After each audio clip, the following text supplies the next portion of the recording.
अस्सलाम वालेकुम, सुबह खैर, खुश आमदीद। दुनिया बोल है के साथ मैं हूं सैयद फैसल करीम और मैं हूं सादिया सामसन। उम्मीद करते हैं कि आपकी सुबह अच्छी हुई होगी। वेल, कुछ अच्छी खबरें हैं, तो जब आगाज़ अच्छा हो, मौसम अच्छा हो, तो अच्छी खबरें पहले शेयर कर लेनी चाहिए। तो जनाब, सबसे पहले तो आप सबको बहुत बहुत मुबारकबाद। हम कल तक शक्कू शुबहात में मुब्तला थे पाकिस्तान के हवाले से। जो हमारा टेस्ट मैच चल रहा था वेस्ट इंडीज़ के अगेंस्ट, तो पाकिस्तान ने ये टेस्ट मैच अच्छे तरीके से, शानदार तरीके से 8 विकेटों से जीत लिया है, जिसकी हमें बेखुद खुशी है। और ख़ास करके पाकिस्तान की जो बैटिंग है उसको भी हमें ज़रूर ही अप्रिशिएट करना चाहिए, because it's been a long time कि हम ये कह रहे थे कि हमारी बैटिंग हमें मैचेस नहीं जितवा पाती है। तो बैरून मुल्क टेस्ट मैचेस में मुसलसल 8 शिकस्तों के बाद फाइनली पाकिस्तान ने एक मैच जीत लिया है, सीरीज़ 1-1 से बराबर कर दी है। क्रिकेट में हम जो आगे चल के तफसीली बात ज़रूर करेंगे। सादिया, आपने बैटिंग की बात की, bowling has been again the highlight. और पहली इनिंग्स में विकेटें पेसर्स को गई, दूसरी इनिंग में विकेटें गई तमाम तर स्पिनर्स को, अपार्ट फ्रॉम जस्ट 1 विकेट जो कि आपने अभी देखी भी। तो पाकिस्तान के लिए अच्छी सीरीज रही। Now going on to England. अब इंग्लैंड में बहुत सारे चैलेंजेस हैं। अब्दुल्ला शफीक पे हम बात करेंगे। बाबर आजम की captaincy, by the way this is the 9th away test जो कि बाबर आजम ने अपनी कैप्टनसी में जीता है। तो सवालात अभी भी हैं बहुत सारे जिस पे हमें काम करना है। जब हम जीत जाते हैं तो सारी बुराइयां अंडर द कारपेट स्वीप हो जाती हैं, लेकिन हम होने नहीं देंगे। कुछ ऐसे भी कैरेक्टर्स हैं जिन पे बात करना ज़रूरी है, आगे चल के शो में बात करेंगे। मौसम की बात कर लेते हैं। मौसम है खुशगवार और मॉनसून बारिशों का नया स्पेल मुल्क भर में जारी है। जुड़वा शहरों की बात की जाए तो मूसलाधार बारिश हुई है, मौसम को खुशगवार बनाया है। और कराची के शहरी अब तक बारिश के मुंतज़िर हैं। तो एब्सोल्युटली ओवरऑल पूरे मुल्क में बारिश की क्या सूरत हाल इस वक्त है और क्या ख़तरात मौजूद हैं, इस पर तो बात होगी। और अगले 2 दिन में क्या मौसम की सूरत हाल रहने वाली है, इसको भी ज़रूर ही डिस्कस करेंगे। तो जनाब, ये तो थी अच्छी खबरें, लेकिन हमारी सेहत के लिए बैलेंस बहुत ज़रूरी है। लाइफ में बैलेंस इंपॉर्टेंट होता है, इसलिए हमारी हुकूमत इसका ख़ास ख्याल रखती है। और ऐसे में ऐसे कई फैसले कर लिए जाते हैं जिससे आप बहुत खुश होते हैं, फिर आपको याद आता है कि अच्छा ठीक है, आप तो पाक है। और कुछ मसाइल हैं जिनका आपको सामना है and they need to be address. खैर, हम ये जानते हैं कि डेली बेसिस पर फ्यूल प्राइसेस रिव्यू हो रही हैं। और ऐसे में कल हमने ये ऐलान किया था कि जी पेट्रोल सस्ता हो गया है, और आज हम ऐलान करने जा रहे हैं कि पेट्रोल महंगा हो गया है। तो पेट्रोल की कीमत में 4 रुपये का इजाफा कर दिया गया है, 4 रुपये 45 पैसे to be precise. And at the same time diesel की कीमत में भी इजाफा किया गया है और नई कीमत 333 रुपये 1 पैसा मुकर्रर कर दी गई है। So that's so that's how the overall situation is। जबकि high speed diesel, I will correct my self over here, high speed diesel 2 रुपये फी लीटर सस्ता होकर अब 383 रुपये 86 पैसे का हो गया है। That's about it. पेट्रोल इस वक्त 333 रुपये का है, 4.45 पैसे का इजाफा हुआ है। डीजल इस वक्त 383 रुपये है और इसमें 2 रुपये की कमी की गई है। तो that's the whole thing about it. So मेरे ख्याल में डीजल बायर्स के लिए नॉट अ बैड न्यूज, कमी की पेट्रोल गई है यूजर्स ऑब्वियसली। लेकिन डीजल पर पेट्रोलियम लेवी में 1 रुपये 44 पैसे फी लीटर इजाफा किया गया है। So now that's about it. तो पेट्रोलियम की तो हमने बात कर ली है, और ये तमाम तर चीज़ें अगेन इस चीज़ को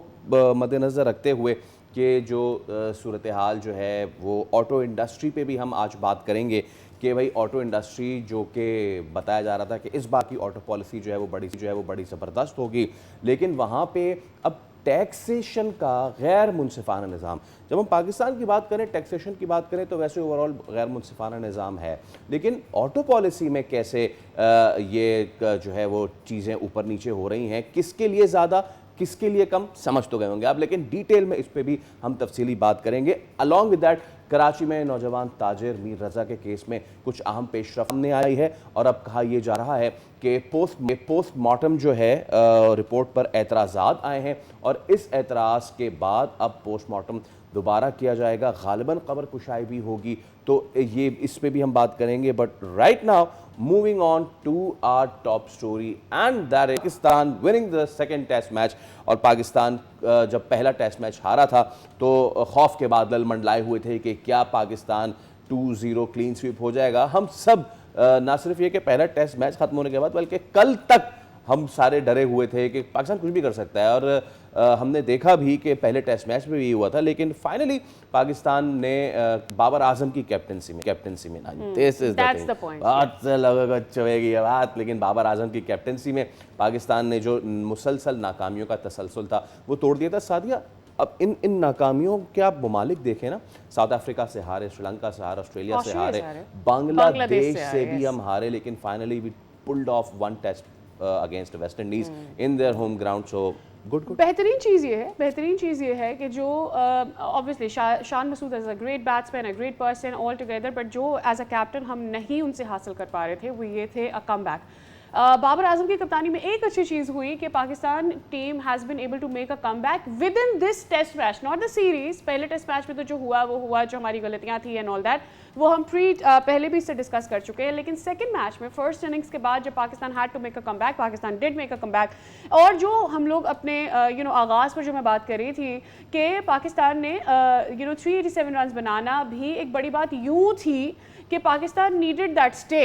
ऑब्वियसली आपको वो स्टे नहीं मिलता तो आपके पास बाद में कम ज़्यादा अगर लीड होती, आप नहीं दे पाते उतना अच्छा, वेस्ट इंडीज़ आता, उनके पास प्रेशर कम होता, आपके पास जो बॉलर्स हैं उनके लिए डिफेंड करने के लिए कुछ होता ही नहीं, तो वो क्या ही कर पाते। So I think all of that मेरे ख्याल में, और हमेशा हमारे साथ फैसला ये होता है कि येस हमारे बॉलर्स हमें मैचेस जिताते हैं, लेकिन हमारे बैटर्स हमारे मैचेस फंसा देते हैं।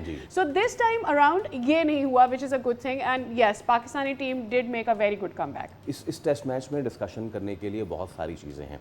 जाहिर सी बातें, जो हाईलाइट थे वो अब्दुल्ला शफीक थे, जो 1 साल के बाद कमबैक कर रहे थे, और वो इससे पहले ग्रेड 2 भी खेल रहे थे और मुख्तलिफ लीग्स भी खेले थे, लेकिन वो छोड़ के आए 1 साल बाद। उनको बहुत ज़्यादा, और मुझे याद है सादिया कि जब वो कंसिस्टेंटली, उनका एक तरीका था आउट होने का, वो स्लिप में एज करके वो आउट मुसलसल हो रहे थे।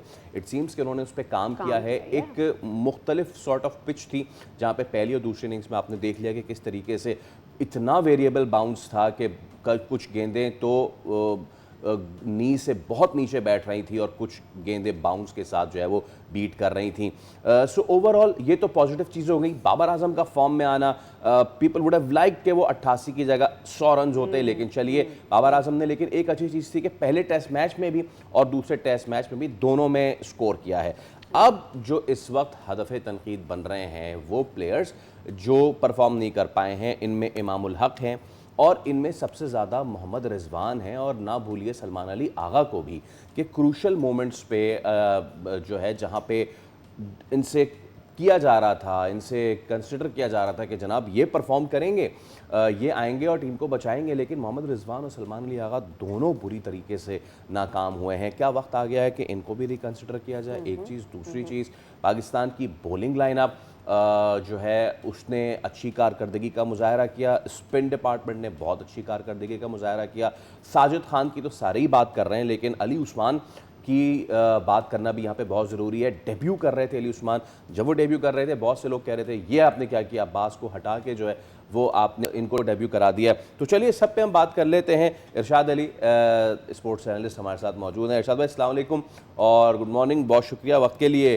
तो मैं ऑफ द रिकॉर्ड जो हमारी बात हुई थी वो आपकी बात सच साबित हो गई। बस थोड़ा सा ये था, आपने शर्त लगाई थी कि लंच से पहले जीत जाएंगे, लेकिन लंच के बाद जीते, इस पे लंच तो बनता है। मजाक कर रहा हूँ। कैसे सम अप करेंगे सर दूसरे टेस्ट मैच में हमारी विक्ट्री को?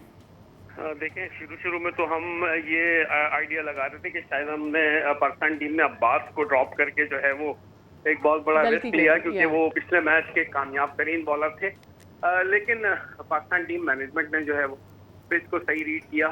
स्पिन फ्रेंडली पिच थी जिस पर हमने 2 स्पेशलिस्ट स्पिनर, एक साजिद खान और अली उस्मान को खिलाया अब्बास को ड्रॉप करके, और उसके अलावा उबैद शाह का डेब्यू कराया। तो यकीनन एक अच्छा डिसीजन था।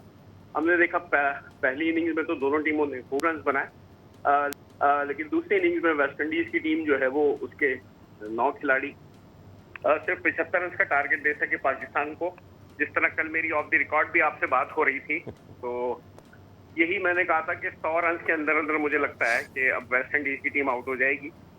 जो टारगेट होगा वो 100 से नीचे होगा।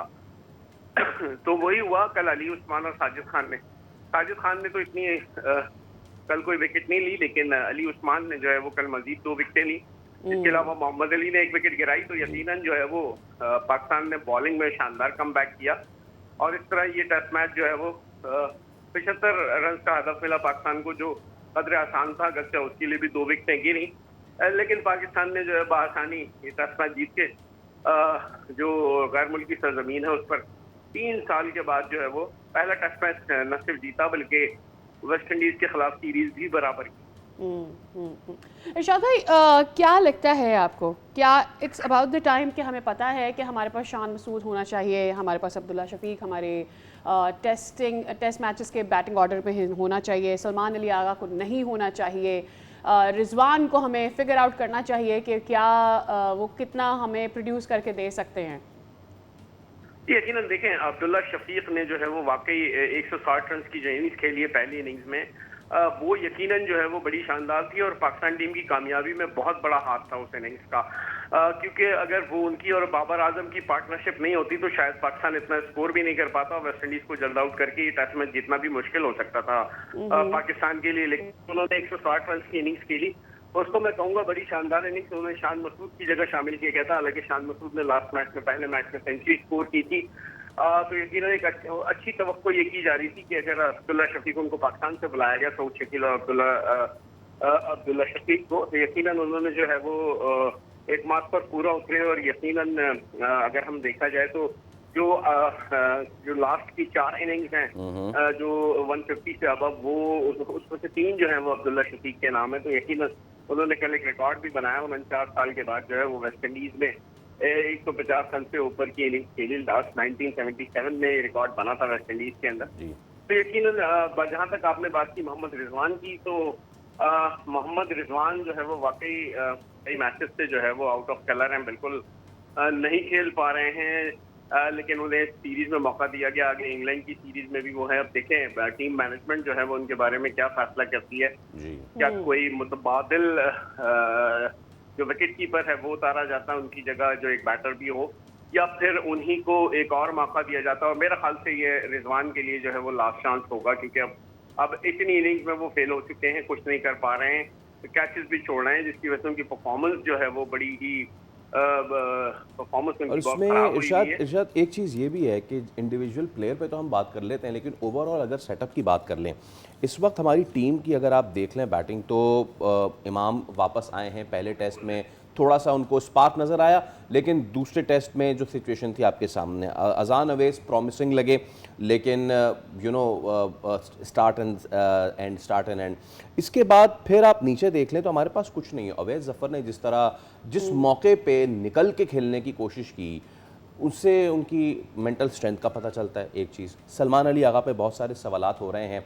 हमारे वहाँ रिजर्व्स में सऊद शकील बैठे हुए थे। अब आई नो के बहुत सारे लोग शायद उनसे खाइफ हैं, पता नहीं क्यों, लेकिन सऊद शकील सबसे प्रॉपर बैट्समैन है टेस्ट का, ठीक है। तो हमने T20 के चक्कर में, वनडे के चक्कर में जो मिक्स प्लेट बनाई है, आपको लगता है कि आने वाले टाइम में हम अपनी कोर्स करेक्शन कर सकेंगे और वो उन प्लेयर्स को उन स्क्वाड में डालें जहां पे उनका बनता है? बिल्कुल, आपके वाकई हमने जो है वो हमारी जो सिलेक्शन कमेटी है उन्होंने जो है वो T20 और वनडे की परफॉर्मेंस पे जो है वो खिलाड़ियों को टेस्ट टीम में शामिल किया। हालांकि देखा जाए तो अब्दुल्ला शफीक और सऊद शकील जो है वो दोनों टेस्ट के प्रॉपर बैट्समैन हैं।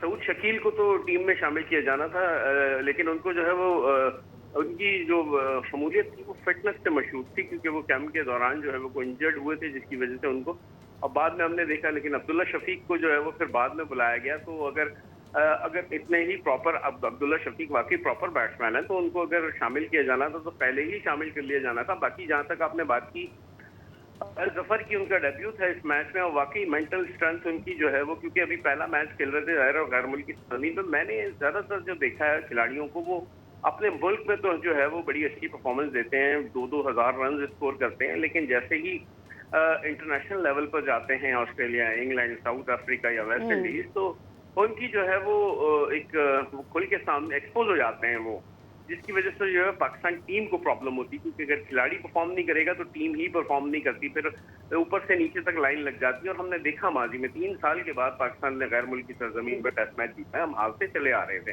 तो अब बाबर आजम को कैप्टन बनाया। अब देखें अगली सीरीज इंग्लैंड की है, बड़ी मुश्किल सीरीज है और जहां बॉल जो है वो ठीक ठाक बाउंस होता है, तो यकीनन एक कड़ा इम्तिहान होगा बाबर आजम के लिए। राइट। और इरशाद भाई, आपको क्या लगता है, are we ready to play with our bowling attack और विदाउट शाहीन शाह अफरीदी? कहने का मकसद ये है कि कई बार ऐसा हो रहा है हमारे साथ कि हमारे पास बहुत बड़े नाम तो हैं, लेकिन वो हमें चूंकि परफॉर्म नहीं करके देते, टीम उन पर डिपेंड कर रही होती है और फिर हमारी हार की वजूहात भी बनती है। उनकी इंडिविजुअल परफॉर्मेंस कभी कभी बहुत बुरी नहीं होगी, लेकिन जो एक्सपेक्टेशंस है वो उस पर पूरा नहीं उतर रहे होंगे। यकीनन देखें शाहीन शाह अफरीदी को इस वजह से जो है वो साइडलाइन किया गया क्योंकि उनके ऊपर वर्कलोड काफी आ रहा था, क्योंकि वो T20 भी खेल रहे थे, वनडे भी खेल रहे थे, टेस्ट भी खेल रहे थे, तो इसी वजह से जो है परफॉर्मेंस नहीं दे पा रहे थे। इस वजह से नए बॉलर्स को जो है वो आजमाने का मौका मिला। मोहम्मद अली एक अच्छे बॉलर मिले हमें। अब्बास जो है उनका काफी अरसे के बाद जो है वो टीम में वापसी हुई है, तो यकीनन उन्होंने वेस्ट इंडीज में अच्छी परफॉर्मेंस दिखाई। तो यकीनन फास्ट बॉलर्स तो हैं हमारे पास, लेकिन मीडियम फास्ट हैं दोनों, लेकिन फास्ट बॉलर शाहीन शाह अफरीदी, लेकिन उनकी परफॉर्मेंस जो है वो अच्छी नहीं है। हाल ही में हमने श्रीलंका में लंका प्रीमियर लीग में भी उनकी इतनी खास परफॉर्मेंस नहीं रही। तो अभी के सिलेक्टर्स को देखना होगा कि वर्कलोड को कम करते हुए खिलाड़ियों के और जो प्रॉपर प्लेयर्स हैं टेस्ट के, उनकी टेस्ट की एक अलग टीम बनाई जाए, बाकी जो T20 के प्लेयर्स हैं उनकी T20 और वनडे की टीम एक अलग बनाई जाए। बिल्कुल ठीक है इरशाद, बहुत शुक्रिया आपके वक्त के लिए। तो पाकिस्तान टेस्ट मैच जीत के सीरीज़ ड्रॉ करने में बराबर हुआ है, लेकिन जैसे कि हम अपनी गुफ्तगू में भी कह रहे थे कि अब शुरू होगा असल इम्तिहान, जब लड़के जाएंगे हमारे इंग्लैंड, जहाँ पे सीम, बाउंस और स्विंग तीनों चीज़ें मिलेंगी। तो इसको कैसे टैकल करेंगे, इसको तो वक्त पे छोड़ते हैं, लेकिन अभी वक्त हुआ है मौसम का, और मुल्क में मानसून बारिशों का स्पेल इस वक्त जारी है। जुड़वां शहरों में मूसलाधार बारिश है। मौसम खुशगवार तो है, लेकिन NDMA ने आइंदा 48 घंटों के दौरान मज़ीद बारिशों, दरियाओं में पानी के बहाव और मकामी सैलाब के खतरात से खबरदार कर दिया है। तो जनाब, सूरत हाल कुछ ऐसी है कि अब हम देख रहे हैं कि ऑब्वियसली रावलपिंडी में भी बारिश हुई है, इस्लामाबाद में बारिश हुई है, लाहौर समेत पंजाब के दीगर इलाकों में भी बादल खूब बरसे हैं, और वासा के मुताबिक जो नशेबी इलाके हैं जैसे कि नाललाई है, वहाँ उसकी मुसलसल निगरानी की जा रही है। तो जब हम ये बात कर रहे हैं कि किस हद तक इससे पंजाब भी अफेक्ट हो रहा है, डाउन स्ट्रीम हम देखते हैं बारिशें भी हो रही हैं, और फिर दरियाओं में भी जो हम ग्लेशियल मेल्स का पानी देख रहे हैं उससे भी जो आबादी है करीबी दरियाओं के, वो मुतासर हो रही है। तो मियाँ वाली में क्या सूरत हाल है, जहाँ पर हम देख रहे हैं कि दरियाई सिंध के बहाव और ख़ास करके वहाँ पर हम देख रहे हैं कि ऊंचे दर्जे का सैलाब भी है। ऐसे में क्या प्रेडिक्शंस की जा रही हैं आने वाले दिनों के लिए, और इस वक्त क्या सूरत हाल है, ये हमें मियाँ वाली से मोहम्मद बिलाल अपडेट करेंगे। मोहम्मद बिलाल, बताइएगा क्या सूरत हाल बन रही है यहाँ पर? चिलिया मानसून बारिशों की वजह से दरिया सिंध के बहाव और सतह में मुसलसल इजाफा देखने को मिल रहा है। मियाँ वाली, दरिया सिंध, चश्मा बिराज और जनाब बिराज के मकाम पर इस वक्त निचले दर्जे की सैलाबी सूरत हाल बरकरार है। चश्मा बिराज पर पानी की आमद की बात की जाए तो चश्मा बिराज पर पानी की आमद 2,80,991 क्यूसेक, जबकि पानी का अखराज 2,72,591 क्यूसेक रिकॉर्ड किया गया है। इसी तरह जनाब राज पर पानी की आमद की बात की जाए तो जनाब राज पर पानी की आमद 3,75,376 क्यूसेक रिकॉर्ड की गई है, जबकि पानी का अखराज 3,68,536 क्यूसेक रिकॉर्ड किया गया है। मियाँ वाली, दरिया सिंध के जो कच्चा के इलाका जाते हैं तो वो इस वक्त जो है शदीद दरियाई कटाव की लपेट में है। हज़ारों एकड़ जो ज़मीन है वो दरिया बुर्द हो चुकी है, और मुख्तलिफ मकामात पर जो दरिया सिंध का पानी है वो मुख्तलिफ मौज़ाजात में दाखिल हो चुका है। खुसूसन कच्चा शरीफ वाली की बात की जाए तो शरीफ वाला के जो इलाका मकीन है वो नकल मकानी करने पर मजबूर है। उनका ये कहना है कि वो इंतज़ामिया की जानिब से जो सरगर्मियाँ की जा रही हैं वो उससे नाखुश दिखाई दे रहे हैं, और उनकी जानिब से ये मुतालबा किया जा रहा है कि हुकूमत वक्त जो है वो कच्चा के मकाम पर मजबूत किस्म के बंद तमीर करे, ताकि जो यहाँ के शहरी और जो इनकी जो आबाद ज़मीनें हैं उनको महफूज बनाया जा सके। जी ठीक है बिलाल, आप मियाँ वाली से अपडेट कर रहे थे। अब ज़रा पंजाब और गिलगित बल्तिस्तान की बात कर लें। तो वहाँ पे क्या सूरत हाल रहने वाली है, ख़ास तौर पे जो कोहिस्तानी जो पट्टी है, जो बेल्ट है, वहाँ पे क्या सिचुएशन रहने वाली है। हमारे नुमाइंदे शम्सुर रहमान हमारे साथ मौजूद हैं, उनसे बात कर लेते हैं। शम्स, ज़रा बताएं यहाँ पे क्या मामलात हैं, क्या सूरत हाल है?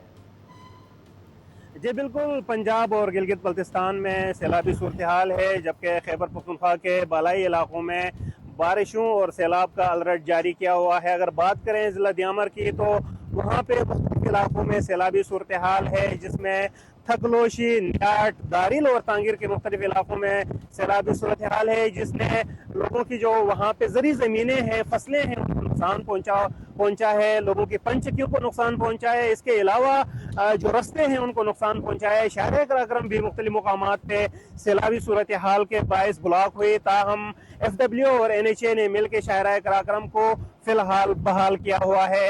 अगर आइंदा 24 घंटों की बात करें तो महकमे मौसमियात ने खैबर पख्तूनख्वा के बालाई इलाकों जिला कोहिस्तान, अपर लोर और कोले पालस में भी बारिशों की पेशन गोई की है, जबकि दियामर के मुख्तलिफ इलाकों में भी जो है वो सैलाबी सूरत हाल और बारिशों की पेशन गोई की है। महकमा मौसमियात ने और GPTMA ने दरिया आबासी की सतह में भी इजाफे का खदशा जाहिर किया हुआ है और इसी तनाजुर में ज़िली इंतजामिया दियामर और ज़िली इंतजामिया कोहिस्तान ने दरिया के किनारे जो बसने वाली आबादी है उनको इंतबाह किया है कि वो महफूज मुकामात पे मुंतकिल हो जाएं, क्योंकि किसी भी वक्त दरिया के पानी में इजाफा हो सकता है। इस पर आप हमें डिटेल से आगाह कर रहे थे, बहुत बहुत शुक्रिया। तो ओवरऑल क्या सिचुएशन है वेदर की? कल जिन इलाकों में बहुत ज़्यादा बारिश रही है वहाँ पर क्या प्रेडिक्शन है आने वाले दिनों के लिए, ये जान लेते हैं। अंजुम नज़ीर साहब हमारे साथ मौजूद हैं, आप तर्जुमान हैं महकमा मौसमियात के। अंजुम साहब बहुत बहुत शुक्रिया, सुबह बखैर सर। कल वी वर डिस्कसिंग और कश्मीर के बारे में I had few things in my mind कि वहाँ पर थंडरस्टॉर्म के बारे में बात की जा रही है। कल बारिश भी बड़ी हुई है, तो एक तो ये कि कितनी बारिश रिकॉर्ड की गई, कश्मीर के कौन कौन से इलाके इससे अफेक्ट हुए, और ये जो क्लाउड बर्स्ट की बात कर रहे हैं वाकई कोई क्लाउड बर्स्ट था, और जो थंडरस्टॉर्म था ये क्या आइंदा ये जो अगले 24 घंटे हैं इसमें मजीद हो सकता है सीवियर थंडरस्टॉर्म? जी बहुत शुक्रिया। देखें, हमने कश्मीर की बात की तो कश्मीर में सबसे ज़्यादा बारिश जो है मुजफ्फराबाद पे एयरपोर्ट पे 32 मिलीमीटर, जबकि सिटी में जो है वो 30 मिलीमीटर रिकॉर्ड की गई, जबकि घड़ी दुपट्टा में 16 और बारामूला में 15 मिलीमीटर बारिश रिकॉर्ड की गई। तो अगर ये आप आदाद शुमार देखते हैं तो इसको आप क्लाउड बर्स्ट तो नहीं कह सकते। राइट, बात ये ठीक है, हिल टॉरेंट्स के ऊपर बारिश होती है तो पानी का बहाव जो है वो बहुत तेज़ हो जाता है for a short period of time, यानी कि आप कह लें 2 से 4 घंटे के लिए एक वेला आता है ज़रूर, ऑफ कोर्स उसको तो आप निगलेक्ट नहीं कर सकते ना जब बारिश होती है तो ये सिलसिला तो अभी मज़ीद जारी रहेगा। अभी आने वाले दिनों में भी जो है इन इलाकों में जो हमारे रेनफॉल एरियाज़ हैं इसमें वक्त वक्त से ये बारिश का सिलसिला रहेगा, अभी गैप कोई नज़र नहीं आ रहा। अच्छा, ये हम देख रहे थे कि काफ़ी सैलाब की सूरत हाल है खैबर पख्तूनख्वा में, क्या वहाँ पे आगे आने वाले दिनों में कुछ चीज़ें बेहतर होने जा रही हैं जब हम इनकी फ्लैश फ्लडिंग की बात करें, या अभी ये सिलसिला वहाँ बरकरार रहेगा? ठीक है, सिचुएशन इस वक्त सबसे ज़्यादा जो वर्स्ट नज़र आ रही है वो चित्राल में नज़र आ रही है। वहाँ पर फ्लैश फ्लडिंग बहुत ज़्यादा है, आइसोलेटेड इवेंट्स हो रहे हैं और इंटेंस हो रहे हैं on the top of the mountain. जैसा कि मैं पहले भी आपको बता चुका हूँ कि इस साल जो हमारा विंटर का रेनफॉल स्पेल या स्नो स्पेल था वो बहुत लेट हुआ और हमने देखा कि कई इलाकों में जो है स्टार्ट ऑफ जून तक जो है स्नोफॉल हुई है। तो ऑफकोर्स के वो स्नो जो है वो डिपॉजिट नहीं हुई है, that is on the surface of the mountains. तो जब बारिश होती है तो वो उसके साथ वो भी मेल्ट होकर नीचे आती है। इसको आप ग्लॉफ नहीं कह सकते, इसको आप फ्लैश फ्लड्स कह सकते हैं। ग्लॉफ में तो ये है ना कि जो ग्लेशियर के नीचे झील है वो फट गई, लेकिन इस साल सिचुएशन थोड़ी सी, अब देखें ये भी you can call it climate change के लेट विंटर का स्पेल होना, जून तक उसका जो है स्नोफॉल का इम्पैक्ट माउंटेन्स पर आना, और उसके बाद जुलाई या अगस्त में जब बारिशें हो रही हैं तो वो भी साथ मेल्ट होकर अपने साथ जो है वो फ्लैश फ्लडिंग कर रही हैं और डाउन स्ट्रीम में जो है वो काफ़ी प्रॉब्लम्स आ रहे हैं। और जाहिर है कि जो लोगों की एग्री लैंड्स हैं वो near to the water courses हैं, चाहे वो स्मॉल नाला हो या स्मॉल रिवर हो, तो वो जब फ्लैश फ्लडिंग हो रही है तो वो अपना इम्पैक्ट वाइड एरिया में दे रहा है, तो उसकी वजह से उनकी ज़रूरी ज़मीनें भी तबाह हो रही हैं, उनके जो एसेट्स लाइक पंचक्की जैसा भी जिक्र हुआ या कोई हाइडल डैम्स हैं तो उन पे भी उनका इम्पैक्ट आ रहा है। राइट। और अंजुम साहब अगर मुख्तसरन आप हमें ये भी बता सकें कि ये बारिशें कौन से बनेंगी, यानी एंड ऑफ अगस्त तक रहेंगी? लेकिन ये फिल वक्त अगले 5 से 7 रोज तक ये सिलसिला नज़र आ रहा है और फिर इसके साथ साथ जो है वो 9, 10 या 11 तक जो है वो एक स्मॉल सा सिलसिला जो है वो सिंध के मशरकी इलाकों को भी मुतासर करेगा, जिसमें आपका उमरकोट, मीरपुर खास आप कह लें या थरपारकर है, बट आइसोलेटेड इवेंट है, यानी कि इस ईस्टर्न बेल्ट पे ही है, इसका इम्पैक्ट पूरे सिंध पे नहीं है। लेकिन आगे 4 से 5 रोज़ के दौरान जो है वो सेंट्रल पंजाब, अपर पंजाब, केपी और जीबी, कश्मीर समेत इन इलाकों में वक्फे वक्फे से ये सिलसिला बारिश का जारी रहेगा। ओके। ठीक है, बहुत शुक्रिया अंजू नज़ीर साहब, हमारे साथ आप मौजूद थे और के हवाले से क्या होने जा रहा है उस पर हम गुफ्तगू कर रहे थे। वेल, इसी के साथ एक छोटा सा ब्रेक ले रहे हैं, फ़ौरन से हाजिर होंगे। Stay with us.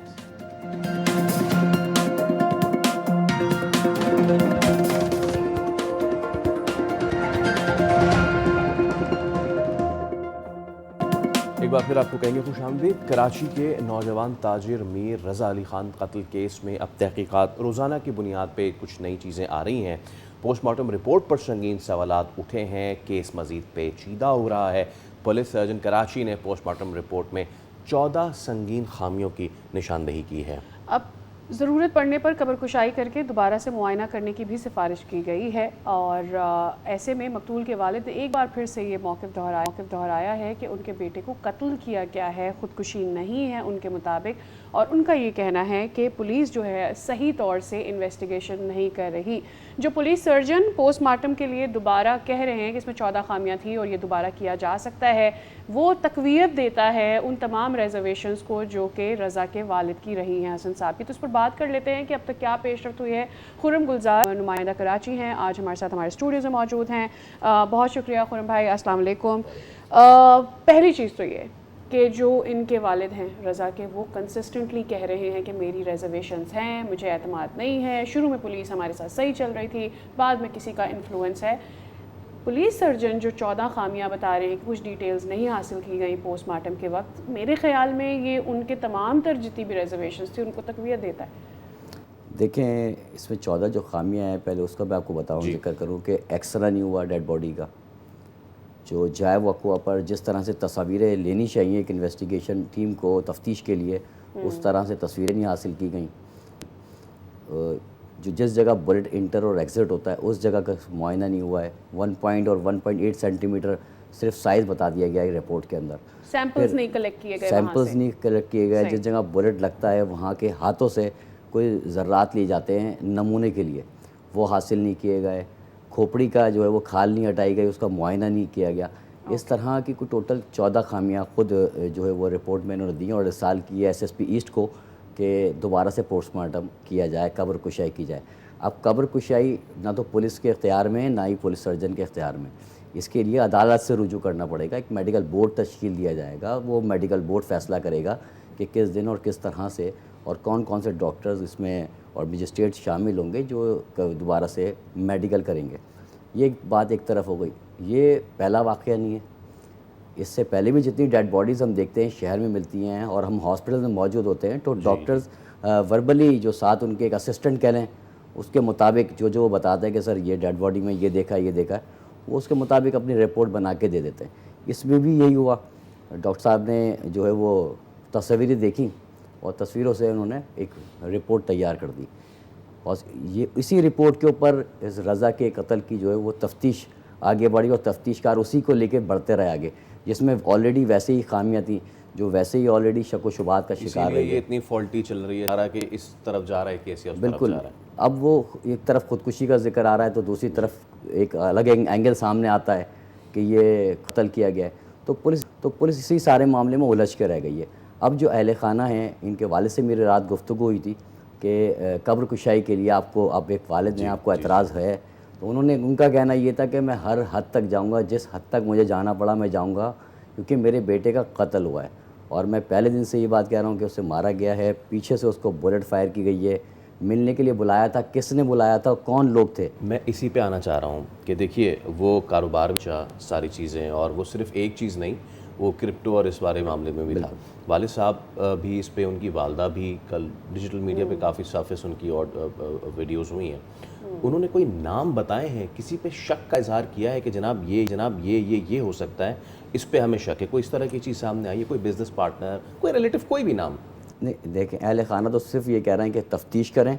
उनका कहना ये है कि मेरे बेटे को कत्ल किया गया, मेरा बेटा खुदकुशी नहीं कर सकता। पुलिस भी तो सबसे पहले यही पूछेगी, आप बताएं आपको शक किस पे? तो उन्होंने कोई नाम दिया है, कोई ऐसी चीज़, क्योंकि देखिए कोई ऐसी चीज़, कोई ऐसे उठा के बुला के कत्ल तो नहीं करेगा। कोई चपकलिश चल रही होगी, कोई चपकलिश चलती है, बच्चा परेशान होता है, घर में तस्करा करता है, कोई इस तरह की बात हुई हो, आपने कोई इस तरह की चीज़ उनके वालिद से पूछी हो? देखिए, उनके वालिद की जानिब से तो कहना ये है कि कोई ऐसी बात नहीं थी, हमें खुद नहीं पता कि ये हुआ क्या है, हमारा बेटा इस तरह से मारा गया। तफ्तीश में कुछ चीज़ें जो पुलिस को मिली, जैसे आईफोन मिला, एक हैंड वॉच मिली, स्मार्ट वॉच, जी। उसको अनलॉक किया गया। कुछ नोटिफिकेशन और कुछ मैसेजेस के ज़रिए कुछ चीज़ें ये मिली हैं कि कोई लगभग 3 करोड़ का जिक्र आ रहा था कि कोई 3 करोड़ का जो है वो रज़ा कर्जदार था, या कोई मुतालबा कर रहा था कि उसको फ़ौरी तौर पर ये रकम वापस चाहिए। इन्वेस्टमेंट की गई थी। अच्छा, क्रिप्टो के बारे में जिक्र आ रहा है कि कोई क्रिप्टो में बिज़नेस कर रहा है तो उसमें कुछ लॉस हुआ है। तो कोई 2 भाई हैं जिनका ये मामला है कि उनको पैसे फ़ौरी तौर पे चाहिए थे और लगभग 3 करोड़ के करीब रकम थी। और जो रज़ा है, इसने 3 बिज़नेस टाइकॉन्स को मैसेजेस भी किए हैं। ये भी तफ्तीश के जो इदारे हैं उनके पास मौजूद है कि फ़ौरी तौर पे मुझे जो है ना कुछ पैसों की ज़रूरत है, जिसमें लगभग 2 ढाई 3 करोड़ का जिक्र किया गया, लेकिन रिप्लाई नहीं आया। यही चीज़ें थी। अब बात करें, मंगेतर का बयान लिया गया। मंगेतर से की जो चैट सामने आई है वो 11 बजे रात, जिस दिन ये इंसिडेंट होता है, रात 11 बजे तक दोनों के आपस में बहुत अच्छे माहौल में गुफ्तगू जो एक होती है उस तरह से गुफ्तगू रही। 4 घंटे तक कोई कन्वर्सेशन नहीं है, यानी 11 से लेकर रात 3 बजे तक। 3 बजे के बाद फिर अचानक से जो मंगेतर है, उनके मैसेजेस ये हैं कि मैं परेशान हो रही हूँ, क्या वजह है, कहाँ हो, मुझे रिप्लाई दो। अच्छा, कॉल नहीं अटेंड की, कोई रिप्लाई भी नहीं दिया गया रज़ा की जानिब से। और 1 घंटे के बाद ये 4:11 पर समथिंग ऑनलाइन टैक्सी की है और ये फिर अपने किचन की तरफ आए और ये सारा इंसिडेंट। उसके बाद सीसीटीवी फुटेजेस में अब तक चीज़ें सामने आई हैं। हमसे रब्ता हुआ है रज़ा के वालिद का भी, तो उनसे भी बात कर लेते हैं और यही पोस्टमार्टम वाली बात ख़ास करके कि जो उनकी रिजर्वेशन था उन पर बात कर लेते हैं। तो हमारे साथ रज़ा के वालिद मीर हुसैन अली साहब मौजूद है। मीर साहब, बहुत शुक्रिया आपके वक्त के लिए, और एक दफ़ा फिर से हमें बहुत दिली तौर पर अफसोस है कि आपको इस स्ट्रगल के साथ, इस चैलेंज के साथ गुजरना पड़ रहा है कि आप अभी भी नहीं किसी कंक्लूजन की तरफ पहुंच सके इस सारे मामले में। इस वक्त जो पुलिस सर्जन के हवाले से कह दिया गया है कि वो 14 कह रहे निशानदियाँ हुई हैं, उनके हवाले से ये खामियाँ हैं, क्या आप इजाज़त देना चाहेंगे, इसको फॉलो करना चाहेंगे कि अगर दोबारा पोस्टमार्टम करवाया जाता है? जहाँ तक रज़ा को जस्टिस दिलाने की बात है, उसके लिए जहाँ तक जाना पड़ा वहाँ तक जाएंगे। इसमें बहुत तजाद है, उसमें टॉर्चर का तो जिक्र ही नहीं है। ये तो हम पहले से ही बोल रहे थे कि गन शूट जो है ना वो पीछे से किया गया है। तो वो जिस तरह के निशान हैं और जिस तरह के सर्कल्स इन आउट के बता रहे हैं, वो भी यही बता रहे हैं कि इसको पीछे से मारा गया है। अच्छा, रज़ा केस पर बातें की जा रही हैं, खुदकुशी का वाक़या और इस तरह की भी कई अफवाहें फैल रही हैं। इंसाफ दिलाने के लिए कहाँ तक जाएंगे सर? जी, जस्टिस के लिए हम जहाँ तक जाना पड़ा जाएंगे भाई। ये गलत नहीं है, ये गलत रिवील करना, लोगों को गलत बताना, पता लगे लोगों को भाई किस तरह एक ताजिर को और उसके साथ किस तरह मीडिया ट्रायल लोग कर रहे हैं गलत सलत बातें करके। भाई कर्जा और इन्वेस्टमेंट तो ये आपका पूरा पाकिस्तान इसमें फंसा हुआ है। इसी तरह हर कारोबार में होता है। ये देखना है कि इसको बुलाया किसने, मर्डर किसने किया। असल बात ये है, फजूल जगहों पे लोग लेके जा रहे हैं बातों को। एक जर्नी कार्ट से लेके दुकान तक का सफर है उसकी, वो उसको इस तरह कर रहे हैं यार। अरे देखो तो उसको मर्डर किस बेस पे किया है, उसको क्यों इतनी जेलसी थी कि उसने उसके चेहरा जलाया, उसके हाथ जलाए, क्यों इतनी जेलसी थी उससे? ये चीज सामने आनी चाहिए। बिल्कुल ठीक है। मीर हुसैन साहब, बहुत शुक्रिया, आप हमसे गुफ्तगू कर रहे थे। एक बार फिर खुर्रम को ये खुद भी बार बार जिन चीज़ों का खुद तस्करा कर रहे हैं कि चेहरा जलाया गया, कि जेलसी थी और ये सारी चीज़ें, मैं फिर वहीं आके मेरा सवाल अटक रहा है कि नाम तो आने चाहिए भाई। किसी रिश्तेदार को कोई जेलसी थी या कौन था जो ये कत्ल करना चाह रहा था? फिर जो जाए वक़ुआ है, आपने भी वहाँ का विज़िट किया होगा, वो इस तरह का अजीब ऊट पटांग सा है कि वहाँ पे ले जाके कोई कत्ल तो नहीं कर सकता, तो ये कत्ल कहीं और हुआ है, उसको ले जाके वहाँ पे डंप किया है और किस तरह डंप किया है, बहुत सारी चीज़ें जो, और उस पर तो मतलब कि चलिए कभी हमारे मौका मिलेगा तो उस पर पूछेंगे भी। सेफ सिटी होता इस शहर में तो बहुत सारी चीज़ें खुल के सामने आ जाती। ये तो वो सीसीटीवी कैमराज हैं जो किसी शादी हॉल में लगा हुआ है, किसी सड़क, किसी होटल पे लगा हुआ है, उसके अपने रूम में लगा हुआ है, तो वो फुटेज आ गई तो आ गई। ऐसे ही देखें, जाए वक़्वा पे सबसे पहले तो ब्लड एक 5 लीटर के करीब डॉक्टर का बताना है कि इंसानी जिस्म में मौजूद होता है, और ब्लड ज़्यादा बहने की वजह से मौत वाक़ हुई है रज़ा की। ओके। अब खून वो कहाँ गिरा, जिस जगह ये डेड बॉडी थी वहाँ ब्लड इतना नहीं था, मट्टी थी। अगर मट्टी में ब्लड चला भी जाता है तो उसका बाकायदा सेंटीमीटर तय किया जाता है कि कितने सेंटीमीटर। लेकिन हमारे यहाँ की तफ्तीश जो है वो बस ये कह लें कि इससे पहले जितने भी केसेस हल हुए हैं उसके बारे में ये कहना गलत नहीं होगा कि वो बस अल्लाह की मदद होती है, या उस बंदे ने कुछ ना कुछ ऐसी अपना छोड़ा होता है सबूत, तो वो पकड़ा जाता है। लेकिन इस तरह के केसेस जब सामने आते हैं ना, जब इन्वेस्टिगेशन के, तो हमने यही देखा है कि वो केस एक हद को जाके एक हाई प्रोफाइल केस बनता है और बड़ी बड़ी टीमें उसमें तश्कील दी जाती हैं, शहर के आला अफसरान को उसमें शामिल किया जाता है, और नतीजा किसी न किसी को कसूरवार ठहरा के वो केस एक तरफ चला जाता है। सारी और इसी वजह से हम बहुत सारे केसेस पे, बहुत शुक्रिया खुर्रम, आप हमारे स्टूडियोज़ में आए और हमें इस हवाले से किया। ये एक डेवलपिंग स्टोरी है, डेफिनेटली इसमें हम चाहेंगे कि जल्दी पेशरफ्त हो, किसी कंक्लूजन की तरफ ये मामला पहुँचे। लेकिन हमारी तमाम तर इन्वेस्टिगेशन जो इतनी वीक होती है, जिसकी वजह से हमारे फैसले सामने नहीं आते, ये उसका एक और केस हमारे सामने आ गया। तो यहाँ वक्त हुआ एक ब्रेक का, will be talking a little more about it in the coming shows. मिलते हैं ब्रेक के बाद।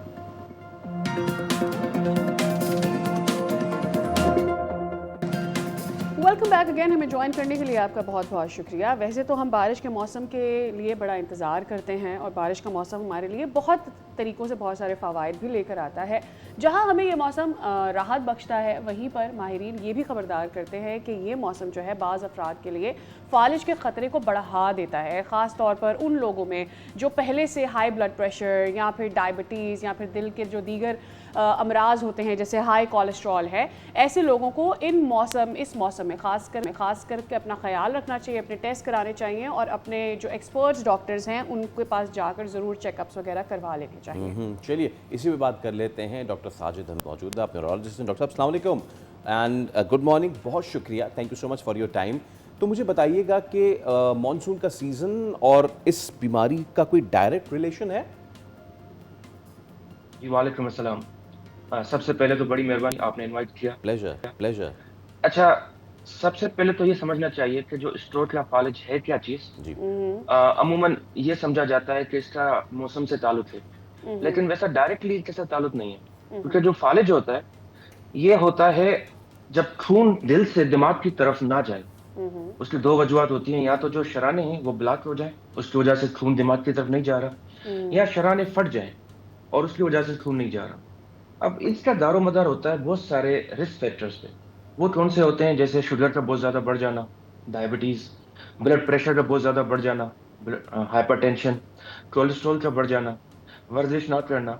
अब होता ये, जैसे मौसम चेंज होता है, जैसे मानसून मौसम आ गया तो उसमें बारिश की वजह से लोग एक्सरसाइज नहीं कर पाते, घर पे ज़्यादा टाइम रहते हैं, नमी ज़्यादा हो जाती है, इन्फेक्शन ज़्यादा हो जाते हैं, गला खराब, इस किस्म की चीज़ें, तो वो डिहाइड्रेटेड हो जाते हैं।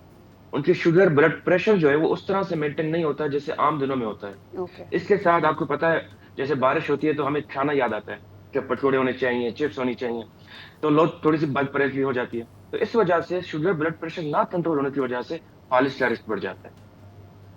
ऑलराइट। और अब चूंकि हमें वजह तो मालूम हो गई है कि आपको वैसे भी पूरे साल ही अपना ख्याल रखना चाहिए, अपने चेकअप की तरफ जाना चाहिए, और इस मौसम में बस ये कि अपना रूटीन चेकअप को मेक श्योर कर लेना चाहिए। तो फालिज से किस तरह से बचा जा सकता है? हमारा लाइफस्टाइल कैसे होना चाहिए कि हम स्ट्रोक से, पैरालिसिस से अपने आप को दूर रख सकें?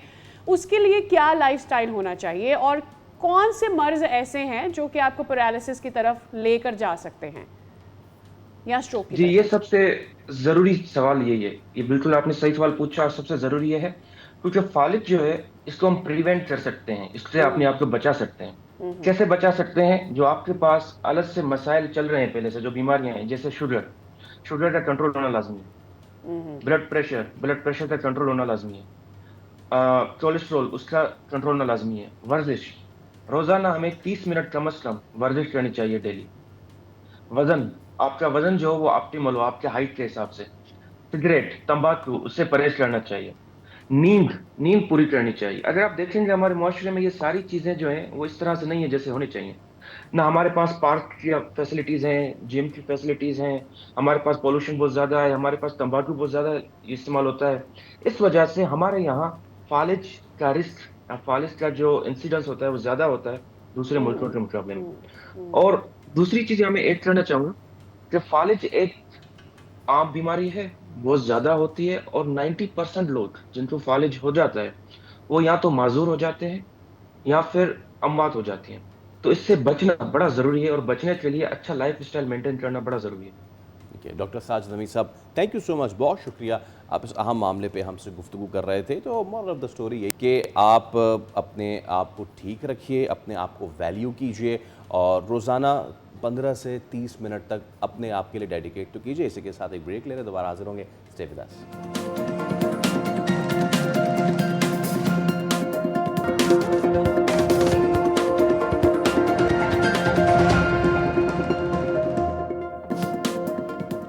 Welcome back again. तो जनाब अब हम आगे बढ़ते हैं और एक और बड़े ही अफसोसनाक वाक़े का जिक्र करते हैं। और इस अफसोसनाक वाक़े का जिक्र करना यूँ भी ज़रूरी है कि ये हमें बताता है कि हमारी सोसाइटी में वो लोग जिनके पास बहुत सारी चीज़ों का इख्तियार मौजूद है वो किस तरह से अपने उस इख्तियार को, उस स्पेस को एक्सप्लॉइट करते हैं और लोगों को नुकसान पहुँचाते हैं।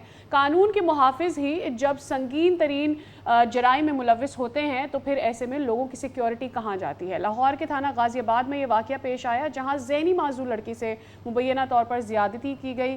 पुलिस निज़ाम पर इस पूरे वाक़े ने कई सवालात खड़े कर दिए हैं। इस पे हम मज़ीद डिटेल्स ले लेते हैं। हमारे साथ हमारे नुमाइंदा खुर्रम मलिक मौजूद हैं।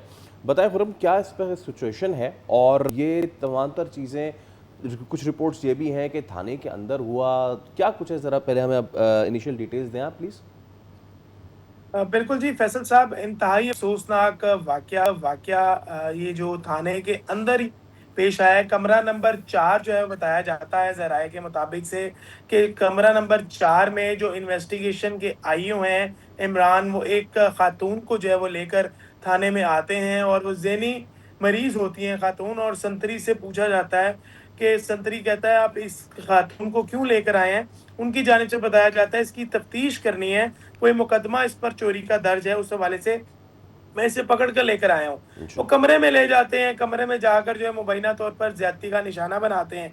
तकरीबन 1 घंटे बाद जो है दोबारा कमरे से बाहर निकलते हैं और उस बच्ची को जो है वो उसके घर के बाहर छोड़ देते हैं, क्योंकि जाहिर है उसके वालिदैन जो है वो स्पेशल बच्ची होती है, उसको तलाश करने के लिए मुख्तलिफ थानों की जो है वो ठोकरें खा, थाना शालीमार जाते हैं, फिर कोई उन्हें बताता है कि थाना हरबंसपुरा से चेक कर लें, वो थाना हरबंसपुरा चले जाते हैं, वहां से दारुल अमान चले जाते हैं, फिर कोई उनको गाइड करता है कि आप अपना करीबी जो थाना है गाजियाबाद वहां पर चेक करें। हो सकता है पुलिस वाले जो है वो एक नामालूम बच्ची समझते हुए उसको जो है वो उन्होंने रेस्क्यू कर लिया हो। वो जब थाने पहुंचते हैं उन्हें पता लगता है कि बच्ची यहाँ पर जरूर आई थी, लेकिन उसको जो है वो आपके इलाके में वापस छोड़ दिया गया है। जब वो पेरेंट्स वापस अपनी बच्ची के पास घर जाते हैं, बच्ची उन्हें बताती है कि मेरे साथ तो मुबैना ज्यादती की गई है और मुझे ज्यादती से कबल जो है वो पकौड़े भी खिलाए गए हैं, और उसके साथ साथ जो एएसआई थे उन्होंने तफ्तीश तो मेरे से कोई नहीं की, ना ही तफ्तीश कोई बनती थी, और उसको ज्यादती का निशाना बनाते हैं। फौरी तौर पर जो पेरेंट्स हैं वो पहुंचते हैं थाना गाजियाबाद, वो एसएचओ को एक दरख्वास्त देते हैं। एसएचओ जो है पहले अपने पेटी भाई को बचाने के लिए दरख्वास्त ही नहीं लेते। जब दरख्वास्त नहीं लेते तो जाहिर है वो बाहर जाते हैं, बाहर शोर शराबा करते हैं। दोबारा एसएचओ ने फैमिली को अंदर बुलाता है और वो कहता है अपनी दरख्वास्त जो है वो आप सबमिट करें। अब मुझे ये बताएं, ठीक है, ये वो सारी डिटेल्स हमने कल तक भी देखी, तमाम न्यूज़ स्टेशंस पर ये आती रही सामने। ये बताइएगा इसमें 78 लोग यानी पूरे थाने को आपने सस्पेंड कर दिया है, केस किन के खिलाफ चल रहा है, एफआईआर किन के अगेंस्ट फाइल की गई है, शवाहिद क्या इकट्ठे किए गए हैं, टेस्ट की क्या डिटेल्स है बच्ची के? बिल्कुल जी, ये थाना गाजियाबाद के एएसआई हैं इमरान, जो इन्वेस्टिगेशन विंग में तैनात है, उनके खिलाफ जो है एफआईआर दर्ज की जाती है। एफआईआर दर्ज 24 घंटे बाद की जाती है, जबकि वज़ीर-ए-आला पंजाब की सख्त हदायत है और वो हर जगह अहले ऐलान कहती हैं कि ख़वातीन मेरी रेड लाइन है और ख़वातीन के हवाले से जो है बिल्कुल जीरो टॉलरेंस पर जो है वो काम चल रहा है, और ख़वातीन की जो दरख्वास्त है उसको फौरी तौर पर जो है वो एंटरटेन किया जाता है। लेकिन इस एफआईआर को जो है वो 24 घंटे के बाद दर्ज किया जाता है, जिस पर जो डीआईजी ऑपरेशन फैसल कामरान हैं वो बरहम हो जाते हैं। एसएचओ समेत थाने के 78 एहलकार जो थानेदार, इससे पहले कि हम आपको शुक्रिया करें, अगले सेगमेंट की तरफ जाएं, पहले 48 घंटे ज्यादती का टेस्ट लेना बहुत ज़रूरी हो जाता है। अर्ली 48 आवर्स ले लिया गया है वो टेस्ट या नहीं? बिल्कुल जी सादिया, वो जी टेस्ट हो चुका है। कुछ दिनों में डीएनए का रिजल्ट जो है वो फ्रांसिक जारी कर देगा, लेकिन अभी तौर पर ये बताया जा रहा है कि मुबैना तौर पर जिस इमरान ठीक ने है, ज्यादती बहुत का शुक्रिया निशाना बनाया है। डिटेल्स लेने के लिए देने के लिए इस पर। आपसे आगे चलकर इस पर जो भी आती है जानते रहेंगे। फिलवक आपका बहुत शुक्रिया। अब चलते हैं अपनी इंटरनेशनल स्टोरी की जानिब। आबनाए हुर्मुस के हवाले से बड़ी सिफारती पेशरफ्त हुई है और ईरान, ओमान और अमरीका के बयानात ने मशरक़ वस्ती की बदलती सूरत हाल की नई तस्वीर पेश की है। इन अ नटशेल ईरान का कहना है कि ओमान के साथ आबनाए हुर्मुस में नए बहरी इंतजामात हतमी मरहले में दाखिल हो चुके हैं। ईरान के मुताबिक मुजव्वज़ा बहरी निज़ाम माजी के इंतज़ाम से मुख्तलिफ होगा। तजारती जहाज़ों का बड़ा हिस्सा ईरानी समंदरी हदूद से गुजरेगा। यानी कि क्या अब हम ये कहने पे ठीक होंगे कि फाइनली ये जंग का खात्मा होने जा रहा है और अब जो कशीदगी शुरू हुई थी और कशीदगी से आलमी जो तेल की पैदावार और उसकी रसद में मामलात जो है और उसके बाद उससे जो मुख्तलिफ ममालिक के माशी सूरत हाल मुश्किल हो रहे थे, क्या उसका खात्मा होने जा रहा है? मंसूर जाफ़र साहब माहिर मुस्ता उमूर हमारे साथ मौजूद हैं। मंसूर साहब अस्सलाम वालेकुम और बहुत शुक्रिया आपके वक्त के लिए। मेरे इब्तदाई में ही मेरा सवाल छुपा हुआ था, वही मैं आपके साथ दोहरा देता हूँ कि क्या इस सेटलमेंट के बाद अब हम फाइनली ये कह सकते हैं कि द वॉर इज़ ओवर? जी वालेकुम अस्सलाम जी, बहुत शुक्रिया आपकी दावत का। जी, जहाँ तक तो आप नए हुर्मुज़ के हवाले से बात आ रही हैं, ओमान, अमेरिका और सऊदी ईरान के दरमियान जो एक इत्तफ़ाक़ राय की इस वक्त शुनीद है कि जिसके तहत इस अपनाए हुर्मुज़ को जो है वो खोला जाएगा ट्रैफ़िक के लिए, और ख़ास तौर पे जो इसकी बंदिश के नतीजे में दुनिया को जो इस वक्त तेल की कीमतों में बढ़ोतरी का बहरान और उसके साथ-साथ अमूमी तौर पे जो अशिया तो बढ़ोतरी जो है उसमें किसी कदर जो है वो कमी वाक़ई भी आलमी मार्केट में $100 से ऊपर जाती है। अमेरिका एंटरप्रेन्योर्स हैं और उनके जो कारोबारी लोग हैं, वो डोनाल्ड ट्रंप पर बहुत ज़्यादा दबाव बढ़ाते हैं। आपने देखा होगा कि इस फिगर को कीमतें टच करती हैं, तो उसके बाद ही डोनाल्ड ट्रंप साहब के बयानात में आपको देखते हैं एक नरमी दिखाई देती है। वो मुज़ाकरात की तरफ दोबारा माइल देते हैं और जैसे ही वो कीमतें कम होती हैं, तो उनके वही जंगी जुनून उन पे दोबारा सवार हो जाता है। तो उम्मीद यही की जानी चाहिए कि इस वक्त डोनाल्ड ट्रंप साहब कीमतें कम आने के बाद अपने उस जंगी जुनून को काबू में रखेंगे और इस माहदे के जो इस वक्त तकरीबन मुकम्मल यानी होने जा रहा है, उसको रोबा अमल होने देंगे। क्योंकि इस इंतज़ाम के तहत ओमान को भी इंगेज किया गया है, जो शुमाली तरफ है, जो इस वक्त ईरान के कंट्रोल में है, वहाँ से ये ट्रैफ़िक एंटर हुआ करेगी और जो एग्ज़िट वाली ट्रैफ़िक है, वो जनूबी तरफ से जो ओमान की साइड से वहाँ से निकलेगी। और दरमियान में जो एक रास्ता है जहाँ पे माइन्स लगी हुई हैं, उन माइन्स को तकरीबन 30 दिनों के अंदर जो है वो मुकम्मल तौर पे क्लियर किया जाएगा और उसी नौइयत का एक 60 रोज़ा मैकेनिज़्म है, जैसा इससे पहले एमओयू की सूरत में तय किया गया था। वो अब देखना ये है कि किस वक़्त तक डोनाल्ड ट्रंप साहब का पैमाना सब्र लबरेज़ होता है और ईरान जो है किस वक़्त कोई ऐसी, मैं समझूँगा कि ये अपने टैंकों को निशाना बनाने के बाद की थी इस एमओयू के बाद, क्योंकि अमेरिका को तो कोई ना कोई बहाना चाहिए इस पूरे मामले को सबोटाज करने का। और उनके जो दोस्त इसराइल स्पॉइलर इस वक्त जंग में शामिल नहीं है, लेकिन वो हर मरहले में उनको अपडेट रखा जा रहा है और वो तमाम चीज़ों पर नज़र रखे हुए हैं, क्योंकि इस पूरे पीस प्रोसेस का अगर इस रीजन के अंदर होता है, तो जो सबसे बड़ा नुकसान है वो इसराइल के वज़ीर-ए-आज़म को होने जा रहा है, क्योंकि उसके बाद उनके पास कोई ऐसा जवाज़ नहीं रहता कि जिस चीज़ में रोशनी में वो अपनी अदलिया को ये कहकर पागल बना सके कि हम तो एक इमरजेंसी की कैफियत में हालत जंग में हैं, तो मेरे खिलाफ मंसूर साहब इसमें दो चीज़ें हैं। एक तो ये कि बहुत शिद्दत से अमेरिका बढ़ना चाहता है कि कोई न्यूक्लियर डील साइन हो सके, किसी उसको नहज पर लाया जा सके, जो कि अगला मरहला है। उससे पहले ये वाला मरहला तय होना था, जो किसी हद तक सर्विस फ़ी तक आकर रुक गया है। बट ईरान डटा हुआ है कि जब तक आप अपना नेवल यहाँ से फाइटर्स को, नेवल ब्लॉकेट को यहाँ से आप नहीं ख़त्म करते, यहाँ से आप हमारी निगरानी नहीं छोड़ते, आप ना समझिए इस बात को कि यहाँ पर पीस कायम हो गया है। क्या अमेरिका यहाँ से जाएगा, या आपको लगता है कि even after the deal is done America is not going to leave this space? देखिए जी, मैं समझता हूँ ईरान का कंसर्न तो बजा है, लेकिन ईरान को इस हकीकत का भी इदराक होना चाहिए कि ये अमेरिकी फौजी को आज या इस जंग के दौरान तो इस रीजन में मौजूद नहीं है। ये तो एक अरसे से, कई दहाइयों से इसी नौईयत का सिक्योरिटी ऑपरेटर्स जो है यहाँ पे मौजूद था, और उसका बुनियादी मकसद इसराइल का तहफ़्फ़ुज़ और ख़ासतौर पे ईरान की सर्विलेंस और निगरानी ही था। लेकिन ईरान क्योंकि इस जंग के बाद से ज़रा ओवर सेंसिटिव हो गया है मामलात के हवाले से, और ख़ासतौर पे इस जंग की जो नेगेटिव इम्पैक्ट है उस पर आना शुरू है, तो उसके बाद उनका ये मुतालबा बहुत ज़्यादा ज़ोर पकड़ता गया है। अगरचे इसके कोई ज़मीन पर असरात तो फ़िलहाल रूबा बन के दिखाई नहीं देते, लेकिन एक मुतालबे के तौर पे वो बात ज़रूर कर रहा है। मैं समझता हूँ कि इस वक़्त ईरान को थोड़ा-सा प्रैग्मैटिक होने की ज़रूरत है। ख़ास तौर पे अगर तो उसने खित्ते के अंदर एक पार्टनरशिप का आप कह लीजिए जो दौर-दौरा है वो करना है, तो उसके लिए उन्हें बहुत सारी चीज़ों को वक़्ती तौर पे अंडर द कारपेट करना होगा।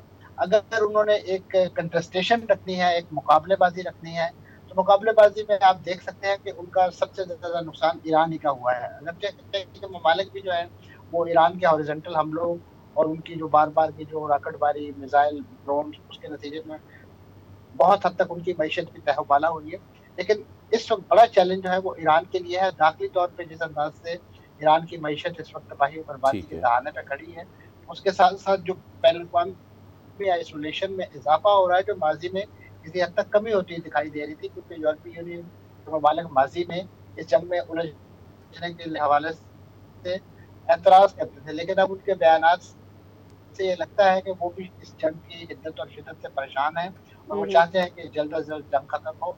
अमली तौर पे चीन और रूस जो है, वो आपको इस जंग में शरीक नहीं दिखाई देते, लेकिन इस वक़्त उनकी तरफ से भी इस जंग के जो बिल्कुल, मुज़र मनफ़ी वो असरात शदीद हैं या इम्पैक्ट में मुज़रात हैं, तो ज़रूर आए उन हैं। तक पहुँच रहे हैं, और जिसकी बिल्कुल। वजह से उन्होंने मुतबादल मुतबादल तलाश करने शुरू कर दिए। जी। अच्छा मंसूर साहब, अब इसमें पाकिस्तानी पर्सपेक्टिव से बात कर लें, क्योंकि पाकिस्तान ने अपनी एड़ी चोटी का ज़ोर लगाया है तमाम तर चीज़ों को बरोकार लाते हुए कि ये अमन किसी तरीके से कायम हो सके, और इसमें अब खित्ते की सूरत हाल को आप आगे चल के कैसे देखते हैं? और अमिडस्ट ऑल दिस, ये करंट डेवलपमेंट, इसमें वज़ीर आज़म शहबाज शरीफ 2 रोज़ा दौरे पे सऊदी अरब भी जो है वो पहुँचने वाले होंगे, रवाना तो वो हो चुके हैं।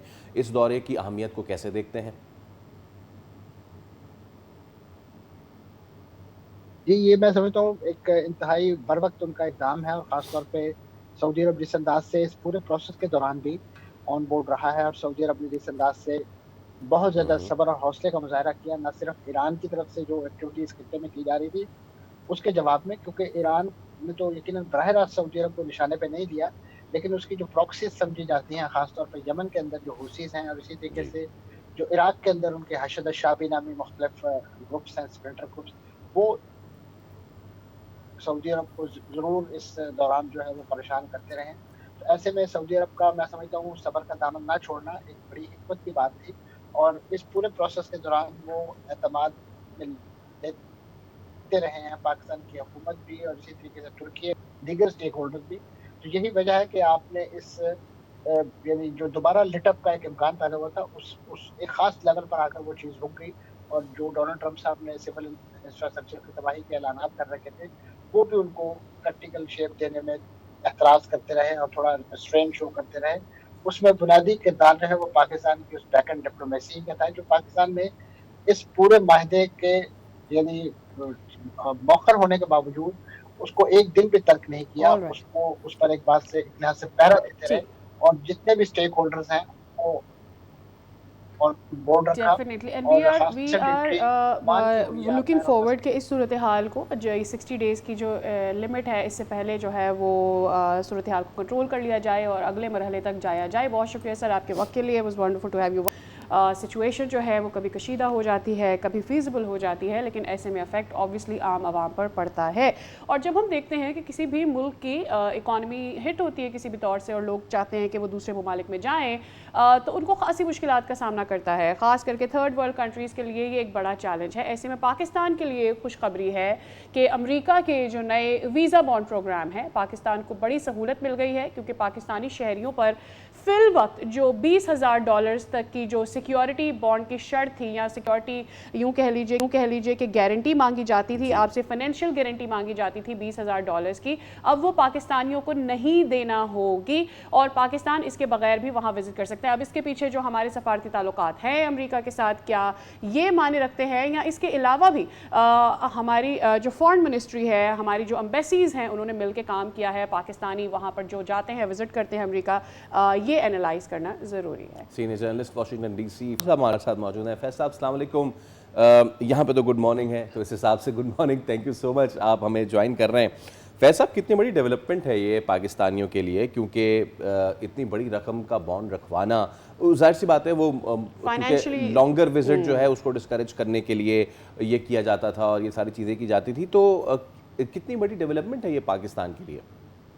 जी बहुत बहुत शुक्रिया। वालेकुम सलाम फैसल और सादिया, और एक्चुअली गुड मॉर्निंग। यहाँ पर इस वक्त वाशिंगटन डीसी में भी सुबह के एग्जैक्टली 1:18 हो रहे हैं, तो गुड मॉर्निंग ही सही है हम दोनों के लिए। बिल्कुल। मुझे ज़रा आप लोगों से मुलाकात के लिए, आपके नादरीन से बात करने के लिए थोड़ा ज़्यादा जागना पड़ा, लेकिन it's worth it. It's always good to be on your popular show. Absolutely absolutely. देखिए, इसके दो बहुत अहम पहलू हैं। पहली बात तो ये, जो कि एक बहुत प्रैक्टिकल वजह बनी इस बात की, इसमें कोई शक नहीं कि हमारे सिफारती ताल्लुकात अमेरिका के साथ बहुत अच्छे जा रहे हैं। पाकिस्तान ने, जैसे कि अभी आपकी मंसूर जाफ़र साहब से बात हो रही थी, जो जिस तरह से, जिस जाफिशानी से और जिस ट्रांसपेरेंसी के साथ, मुस्तक़िल मिजाजी के साथ, जिस तरह से मीडिएशन के पूरे प्रोसेस में जो किरदार अदा किया है, उसका ज़ाहिर है कि आपको एक न सिर्फ आलमी सतह पर बल्कि अमेरिका में खुसूसन बहुत ज़्यादा फ़ायदा हुआ है, और एक आपका जो गुडविल है इवन पब्लिक लेवल पर, वो बहुत बढ़ता हुआ नज़र आता है, कोई शक नहीं है। और इसके फ़वाइद भी आपको उसमें नज़र आ रहे हैं। लेकिन इसका जो एक और बहुत अहम पहलू है, एक तो पहलू ये हुआ, दूसरा एक अहम पहलू ये है कि जो कि अच्छी बात है, वो ये कि दूसरे ममालिक के मुकाबले पे जिन पर ये जो बॉन्ड $20,000 का आयत किया जा रहा है, पाकिस्तान से आने वाले विजिटर्स या जो दूसरे वीज़ा पर यहाँ आते हैं, उनका यहाँ ओवर स्टे का जो रेशो है, जो शरह है, वो बहुत कम है, ऑलमोस्ट ना होने के बराबर है। तो ये भी इसका बाइस बना कि जब ये लिस्ट तैयार की जा रही थी, तो पाकिस्तान के सिफारती ताल्लुकात भी ज़ेर बहस आए, लेकिन साथ साथ पाकिस्तानियों का जो एक रिकॉर्ड है यहाँ आकर ओवर स्टे करने का, वो भी एक इस पूरे डिसीजन मेकिंग प्रोसेस का एक अहम हिस्सा था। और अच्छी बात यही है कि हालांकि आपको मालूम है कि ऑन द कंट्री हमारा तकरीबन एक इमेज एक बना हुआ है कि हम लोग दूसरे ममालिक में जाकर ओवर स्टे करते हैं, वीज़ा वायलेशन करते हैं, लेकिन अमेरिका का जो ऑफिशियल रिकॉर्ड है उसके लिहाज से पाकिस्तानियों की तादाद इस मामले में दूसरे ममालिक के मुकाबले में बहुत कम है।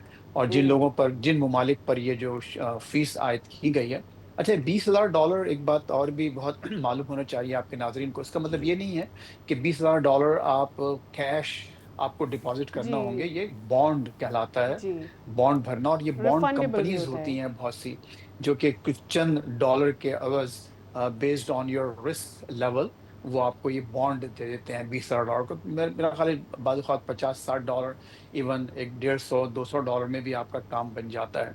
तो इतनी बड़ा कोई बहुत बड़ा सानिया नहीं है उन ममालिक के लिए, लेकिन बहरहाल एक वो कहते हैं कि एक इज्जत का मामला बहरहाल है कि एक ऐसे इन ममालिक पर इस तरह की कतखन आयद करना यकीनन उनको एक बहुत ही बुरी लाइट में देखा जा रहा है यहाँ पर।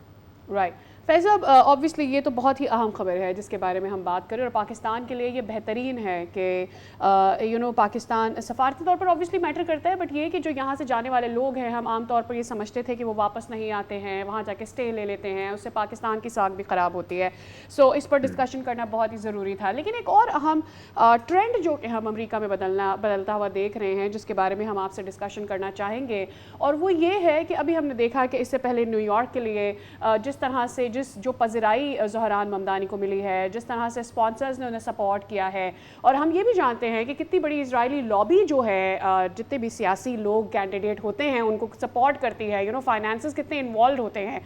ऐसे में अब अब्दुल सलाम अल सैयद जो कि डेमोक्रेटिक प्राइमरी से आए हैं, उनको चुना गया है, नवंबर में इंतखाब होने जा रहा है। क्या लगता है ये जो ट्रेंड बदला है, इस तरफ आया है, इज इट बिकॉज APEC जो है उससे लोगों का कॉन्फिडेंस कम हो रहा है? What is the reason exactly? जी बहुत अच्छा सवाल है सादिया। देखिए, इनका पूरा नाम है अब्दुल रहमान मोहम्मद अल सैयद, यानी इससे ज़्यादा जो एक अरब अंडरस्टैंडेबल, और मुस्लिम नाम हो ही नहीं सकता, अब्दुल रहमान मोहम्मद अल सैयद। यस, और अब जो उन पर अटैक हो रहे हैं रिपब्लिकन पार्टी की तरफ से, तो जो एडवर्टाइजिंग हो रही है उनके पूरे नाम से उनको याद किया जा रहा है। और यही वजह है कि आपने देखा होगा कि जब ट्रम्प जब भी बराक ओबामा का नाम लेते हैं तो वो बराक पूरा Hussein Barack Obama, Hussein Obama लेते हैं। तो ज़ाहिर है उनका मकसद यही होता है कि जी, उनको इस तरह से मुसलमानों के साथ साथ उनको भी डिमोनाइज किया जाए। अब देखिए, ये हम कहते हैं कि सियासत में भूचाल आ गया, सियासत में एक बड़ी तब्दीली आ गई। ये वो ऐसे क्लिशेज़ हैं जो अमूमन हम अपनी तजज़ियों में, अपनी बातचीत में यूज़ करते हैं, लेकिन हकीकत ये है कि इस बार न सिर्फ ये कि भूचाल नहीं, बल्कि बहुत बड़ा अमरीकी सियासत में बहुत बड़ा ज़लज़ला आया है, जिससे कहते हैं साइस्मिक जो एक वेव है जो चली है, न्यूयॉर्क से शुरू हुई। अब आप देखें कि मिड वेस्ट और खैर जो वेस्ट कोस्ट तो है ही डेमोक्रेट, लेकिन असल बात ये है कि इसमें जैसे कि आपने एपेक का ज़िक्र किया, बिल्कुल दुरुस्त फरमाया, लेकिन इसमें देखिए ओवरऑल एक बदइत्मीनानी, एक तशवीश की लहर है यहाँ के नौजवानों में। और आप ये देखिए कि जो अल सैयद जिन इलाकों से जीते हैं मिशिगन में, वहाँ वो इलाके ज़्यादातर नौजवान वोटर्स हैं और उनमें तालीम का तनासुब भी बहुत ज़्यादा है। इसके बरख़िलाफ़ जो उनकी मुखालिफ जहाँ-जहाँ से उन्होंने ज़्यादा वोट्स हासिल किए स्टीवेंस ने, उन्होंने ज़्यादातर बड़ी उम्र के लोगों के और जो कम एजुकेटेड लोग हैं, हालाँकि विदिन द डेमोक्रेटिक पार्टी की बात हो रही है, लेकिन उसके बावजूद भी एक एक जो एतमादी है, बेइत्मीनानी की जो कैफ़ियत है नौजवानों में, वो आपने ज़ोहरान हमदानी के इलेक्शन में देखी और अब आपको यहाँ नज़र आ रही है। उसकी वजह ये है कि देखिए खुद ये इसका सेहरा या ये कह लीजिए क्रेडिट या इसका इल्ज़ाम आप देंगे ट्रम्प को, क्योंकि जब ट्रम्प ने अपनी कैंपेन चलाई तो उन्होंने कहा अमेरिका फर्स्ट, अमेरिका फर्स्ट। मागा मूवमेंट ही उनकी अमेरिका फर्स्ट है। लेकिन आप ये देख रहे हैं कि इज़राइल में जेनोसाइड होती रही, बाइडेन एडमिनिस्ट्रेशन ने उसमें कोई इंटरवीन नहीं किया, यस, दूसरी ऑफ तरफ कोर्स। देखते रहे। ट्रम्प साहब ने मुस्तकिल उसको जारी रखने की मतलब कोई ऐसा बहुत बड़ा अहम किरदार अदा नहीं किया। और उसके बाद इज़राइली लॉबी और जूइश लॉबीज़ यहाँ थी, उन्होंने इतना पैसा खर्च किया ताकि इज़राइल के मामलात से तवज्जो हट कर लोगों की तवज्जो यहाँ पर हो। राइट, लेकिन वो जो उनकी स्ट्रेटजी थी कामयाब नहीं हुई। आप ये देखिए इतना बड़ा वाक़या है ये यहाँ की इंतखाबी एक सियासत का, कि जो अल सैयद की जो अपोनेंट थी, जी, उनकी हेली मुहिम में इज़राइली लॉबी ने $60 मिलियन डोनेट किए एपैक ने। एब्सोल्युटली। और एपैक से वाबस्ता तमाम जो और लॉबीज़ थी, इसीलिए अब 60 मिलियन इनको जो है डॉलर्स वो एक इनके न्यू मुकाबले में लेफ्ट सिर्फ wing, $7 million new left wing जबकि अल वॉरियर के सैयद के तौर पास पे इनको कहा जा रहा है। फैज़ साहब, थैंक यू सो मच, बहुत शुक्रिया आपके वक्त के लिए। आपको हम दोबारा भी ज़हमत देंगे। अगेन आपका बहुत शुक्रिया। तो इस अहम मामले पे आप गुफ्तगू कर रहे थे। वेल, विद दैट हम एक मुख्तसर सा ब्रेक ले रहे हैं। कुछ अहम स्टोरीज मजीद है वो आपके साथ शेयर करेंगे। Stay with us।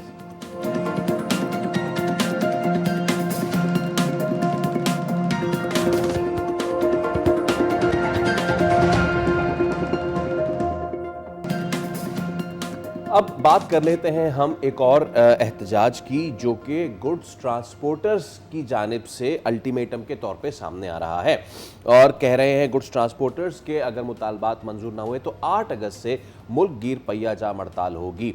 अब उनके मुतालबात क्या हैं? उनके मुतालबात जो है वो सीधे सीधे ये हैं कि प्रेस कॉन्फ्रेंस उन्होंने की है और उन्होंने कहा है कि टोल टैक्स को 2024 की सतह पर वापस लाया जाए। और ये कि जो डीजल प्राइसेस जिस तौर से बढ़ रहे हैं, हालांकि आलमी मंडी में इसमें हम देखते हैं कि कमी भी होती है तो वो रिफ्लेक्ट नहीं होता, और फिर जो टैक्सेस आयद किए जा रहे हैं इनको भी हटाने का मुतालबा किया गया है। अब अगर ऐसा नहीं किया जाता है हुकूमत की जानिब से तो 8 अगस्त से ये जा रहे हैं हड़ताल पर, और ये जो हड़ताल है ये इंडेफिनेट है। कब तक ये हड़ताल रहेगी? मलिक शहजाद अवान हमारे साथ मौजूद हैं, सदर हैं ट्रांसपोर्ट्स के लिए। बहुत शुक्रिया मलिक साहब आपके वक्त के लिए और सुबह खैर।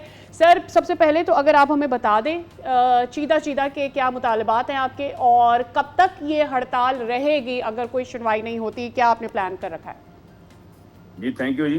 ट्रांसपोर्टर्स का मौक़िफ़ जाने के लिए आपने मुझे फॉर्म इनवाइट किया। देखें, पाकिस्तान भर की तमाम एसोसिएशन जो हैं, चाहे वो केपी की एसोसिएशन हो, पंजाब की हों, सिंध की हों, बलूचिस्तान की हों, आज़ाद कश्मीर, गिलगित बल्तिस्तान, आल पाकिस्तान गुड्स इत्तेहाद के प्लेटफॉर्म पर मुत्तफ़िक़ हैं। और 8 तारीख से ये जो हमारी स्ट्राइक की कॉल है, पूरे पाकिस्तान में 8 तारीख से गैर मुअय्यना मुद्दत तक जो है वो स्ट्राइक शुरू हो रही है। इस पे जी फेडरल गवर्नमेंट से हम ये डिमांड कर रहे हैं कि पेट्रोलियम मसनूआत की कीमतों में रोज़ाना की बुनियाद पर जो तब्दीली का फैसला है गवर्नमेंट इसको वापस करे।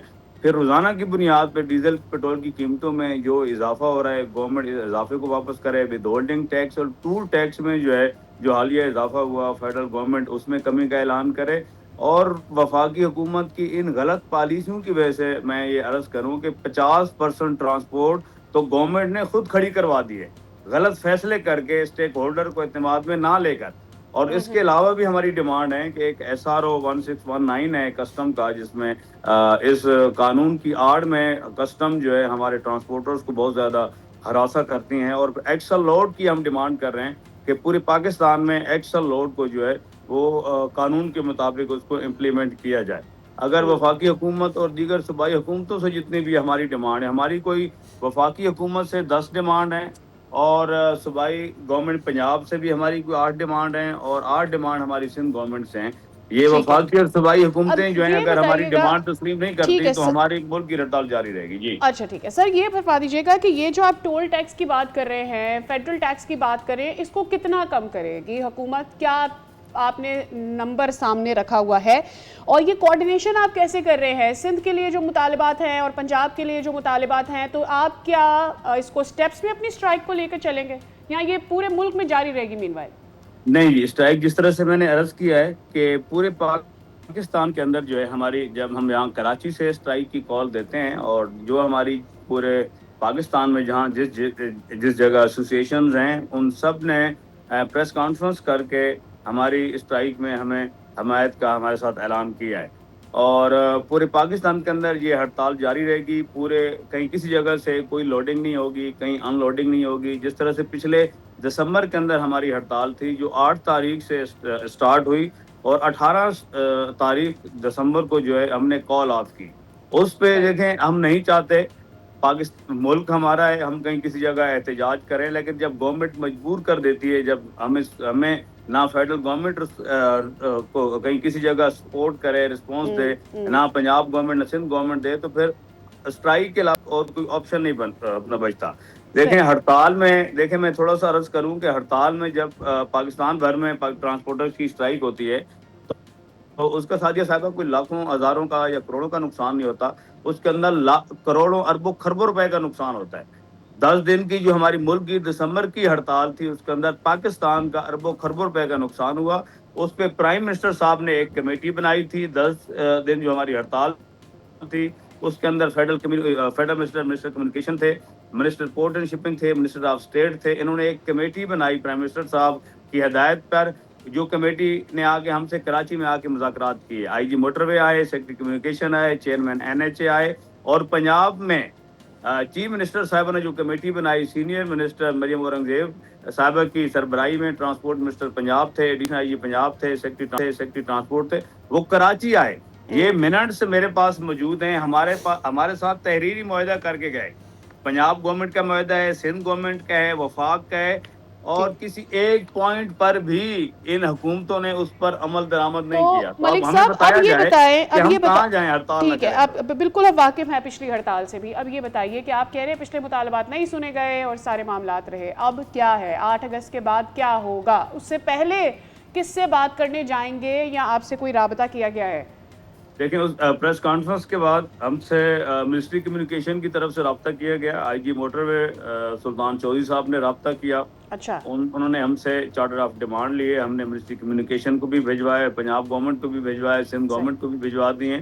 सिंध गवर्नमेंट के डेलीगेशन से भी कल हमारी कमिश्नर ऑफिस में मुलाकात हुई, जिसके अंदर DIG ट्रैफिक थे, DIG ड्राइविंग लाइसेंस थे, सेक्रेटरी ट्रांसपोर्ट थे, इनके RTPT सेक्रेटरी थे। उनके सामने हमने चार्टर ऑफ डिमांड पेश किया है।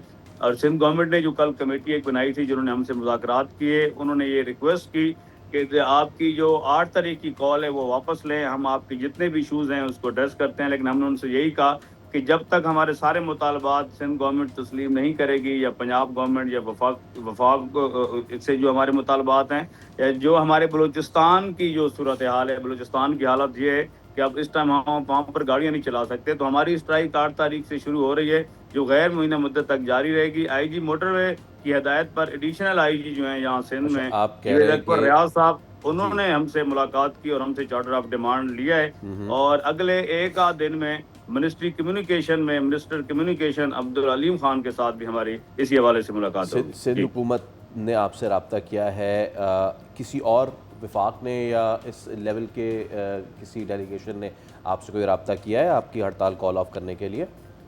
सर, सिंध गवर्नमेंट की तरफ से एक कमेटी बनाई गई है, जिस तरह से मैंने अर्ज की कि उसकी कल एक मीटिंग हो चुकी है और कल फिर उनके साथ हमने बैठना है सिंध गवर्नमेंट की कमेटी के साथ, और वफाक की तरफ से मिनिस्ट्री कम्युनिकेशन की तरफ से रब्ता किया गया है।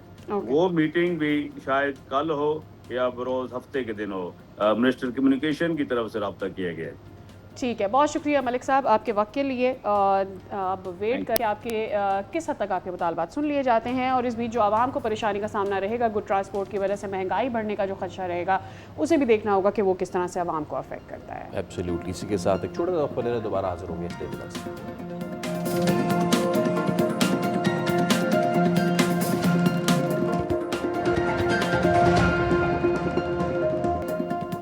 अब बात करेंगे हम ऑटो पॉलिसी की, पाकिस्तान की ऑटो पॉलिसी जो कि एक बार फिर बहस का मरकज़ बन गई है। और पिछले 4 महीनों से तो हम यही सुन रहे हैं कि अब ऐसी पॉलिसी आएगी जिस पर सब खुश होंगे, लेकिन उसमें सवालात अब उठ रहे हैं। अब नया सवाल क्या उठा है? नया सवाल ये उठा है कि जो टैक्स निज़ाम है आम खरीदार पर बोझ डालकर महंगी गाड़ियाँ खरीदने वालों को रियायत दे रहा है। और ऑटो इंडस्ट्री का मौक़िफ़ यह है कि मौजूदा टैक्स इंफ्रास्ट्रक्चर मुतवस्सित तबके के साथ नाइंसाफ़ी और मकामी सनत के लिए ख़तरे की घंटी बन चुका है। वो कैसे? वो ऐसे कि 3 मिलियन की मकामी असेंबल्ड गाड़ी पर तकरीबन 5,50,000 रुपये का टैक्स, जबकि 1 करोड़ रुपए मालियत की बाज़ हाइब्रिड और नई तवानाई वाली गाड़ियों पर सिर्फ 1 लाख रुपए टैक्स। एब्सोल्युटली। तो ये सवाल खड़ा करता है कि भाई आप कौन सी कैटेगरी ऑफ सोसाइटी है जिसको आप फ़ायदा देना चाह रहे हैं। और आप जानते हैं, यानी हम सब ये जानते हैं कि इस वक्त सबसे ज़्यादा बिकने वाली जो गाड़ियाँ पाकिस्तान में हैं वो यही छोटी गाड़ियाँ हैं, जो कि तेज़ी से लोग जो ऑफिस गोअर्स होते हैं, मिडिल क्लास होती है, उनकी पहुँच यहीं तक होती है। वो यही गाड़ी 5-10 साल पैसे जमा करके ले पाते हैं। तो ये पॉलिसी किस तरह से हमारी जो मार्केट है, इवन ऑटोमोबाइल मार्केट यानी जो है, उसको किस तरह से सपोर्ट करती है, और हमारी इकॉनमी को, खास करके गरीब आवाम को जो गाड़ी लेना चाहते हैं उनको कैसे सपोर्ट करती है। मशहूद खान साहब ऑटो पॉलिसी एक्सपर्ट हमारे साथ मौजूद है। मशहूद साहब अस्सलाम वालेकुम, बहुत बहुत वक्त के लिए। सर, सबसे पहले तो ये कि गरीब वैसी गाड़ी नहीं ले पाता है, बहुत सारे साल लगते हैं उसको लीज पर गाड़ी लेने के लिए। अब ये जो टैक्स का नया निज़ाम है या जो फॉर्मूला लगाया गया है, ये किस तरह से गरीब आवाम के लिए है? नहीं, अस्सलाम वालेकुम, गुड मॉर्निंग। सबसे पहले आप लोगों का शुक्रिया। ये बयान कर रहा है कि हम अपने मुल्क में 2 तबकों पे बड़ा जोर दे रहे हैं। जो जाहिर है, जो एलीट क्लास है, आप उसको मराद दे रहे हैं, जो कि मैं समझता हूँ जिसके बाजू में इतना दम है कि वो हमारे मुल्क को इस वक्त मुश्किलात से निकाले, यानी कि टैक्सेस दे। जो बोझ बेचारा सैलरी पर्सन या मिडिल क्लास के लोग हैं, वो ऑलरेडी अपनी जमा पूंजी का 50% तो आपकी टैक्स की सूरत में दे रहे हैं, आप उन पे मजीद बर्डन डाल रहे हैं। ये तो बड़ी नाइंसाफी है। देखें, पॉलिसीज में जो बेसिक पॉलिसी है ना, वो मिनिस्ट्री ऑफ इंडस्ट्रीज ने बनाई, जो ओन करती है, जो इंडस्ट्रीज की डिस्कशंस में इंडस्ट्री के स्टेक होल्डर के साथ बनाई गई। फिर हमने ये देखा कि ये पॉलिसी अब कैबिनेट पे गई, फिर कैबिनेट से क्यों कमेटी बनी, फिर स्टैंडिंग कमेटी पे गई, फिर एक कमेटी बनी। तो हम इतने तसलसल में इस कमेटी में इतने चेंजेस ला रहे हैं, और जो बेसिकली रूह है कि वो आपने जैसा भी बयान किया, किसी भी चीज़ के लिए इंडस्ट्रियलाइजेशन होती है, और इंडस्ट्रियलाइजेशन से एक लोकलाइजेशन होती है, और लोकलाइजेशन से आपकी इकोनॉमी बेहतर होती है, जिसमें सार्फिन को फ़ायदा हो। हमने ये कहा था बजट में, जो मैंने डिस्कशन में भी, कि आप स्मॉल गाड़ी में मासेस ऑफ वॉल्यूम को अगर कैप्चर करेंगे तो आप 1000 सीसी से सेल टैक्स को कम कर दें, 18% है, उसको आप सिंगल डिजिट पे लेके आए, तो एक मराद दी जाएगी ना, जो आम सार्फिन के गया मेरा कुछ कम हो गई 30 लाख से कुछ 25 लाख में, एंड देन आप ओईएम से बात करेंगे, इंडस्ट्री से बात करेंगे, तुम भी अपना कुछ कंट्रीब्यूशन कम करो, यू नो। तो फिर आप एक तरफ आप उन पे तो बोझ डाल रहे हैं, तो जो लीड क्लास हाइब्रिड है, बड़ी बड़ी व्हीकल्स हैं 2000+ सीसी पे, उन पे आप मराद दे रहे हैं कि ये बड़ी अनफोर्सीन है। इसमें तो मैं सिर्फ यही कह सकता हूँ कि देखिए ना, parts manufacture is very focus कि पाकिस्तान में लोकलाइजेशन हो, इंडस्ट्रियलाइजेशन हो, इज वेरी क्लियर। और उस क्लियरिटी पे उन्होंने इंडस्ट्रीज के साथ कई बार मीटिंग की, और टीम के साथ जो मौका मिला एज ए स्मॉल इंटरप्राइजेस, तो आई ऑल्सो सेड इट कि सर इंडस्ट्रियलाइजेशन अगर नहीं है तो पाकिस्तान की इकनॉमी नहीं है। इस वक्त जो सूरत हाल, उसमें मैं एक बात ही कह सकता हूँ कि हम एक गोशे में अपने नजर से मुतमईन है। तुम्हारी महफिल में तो रोज चेहरे बदल रहे हैं, हर बार एक पॉलिसी सुबह उठते हैं और एक नया पॉइंट आ जाता है। कभी हम टैक्स लगा रहे हैं, कभी हम टैक्स हटा रहे हैं। मशहूद साहब, one logical reason behind this change आपको लगता हो कि जी ये एक प्रैक्टिकल रीजन है, इस वजह से हम ये करने जा रहे हैं, आपको समझ आ रहा हो? देखिए, जो कॉन्सेप्ट इज वेरी क्लियर। वो ये कहते हैं कि हम इलेक्ट्रिकल व्हीकल्स की पेनिट्रेशन पाकिस्तान में चाहते हैं। आई एग्री, हम WTO के तहत हम भी इससे एग्री करते, कोई वजह नहीं है। मगर आप ये देखिए, जो डेवलप कंट्रीज हैं उनमें अभी इतनी पेनिट्रेशन नहीं हो सकी, और वो supported by the government policies होती है, टैक्स की सूरत में, रजिस्ट्रेशन की सूरत में, इंश्योरेंस की सूरत में। हम तो ऑलरेडी एक फंडिंग प्रोग्राम में है। हम इतनी सब्सिडीज अगर देंगे, इतनी रियायतें देंगे, तो हम खड़े कहाँ होंगे? तो हमें अगर रियायत देनी है तो हमें तो इंडस्ट्रियलाइजेशन के लिए रियायत देनी है ना, कि आप लोग इंडस्ट्री लगाएं। आपको रियायत देनी है तो आपको इलेक्ट्रिसिटी में उनमें इलेक्ट्रिसिटी के रेट कम करो, ताकि प्रोडक्ट की कीमतें कम हो सके।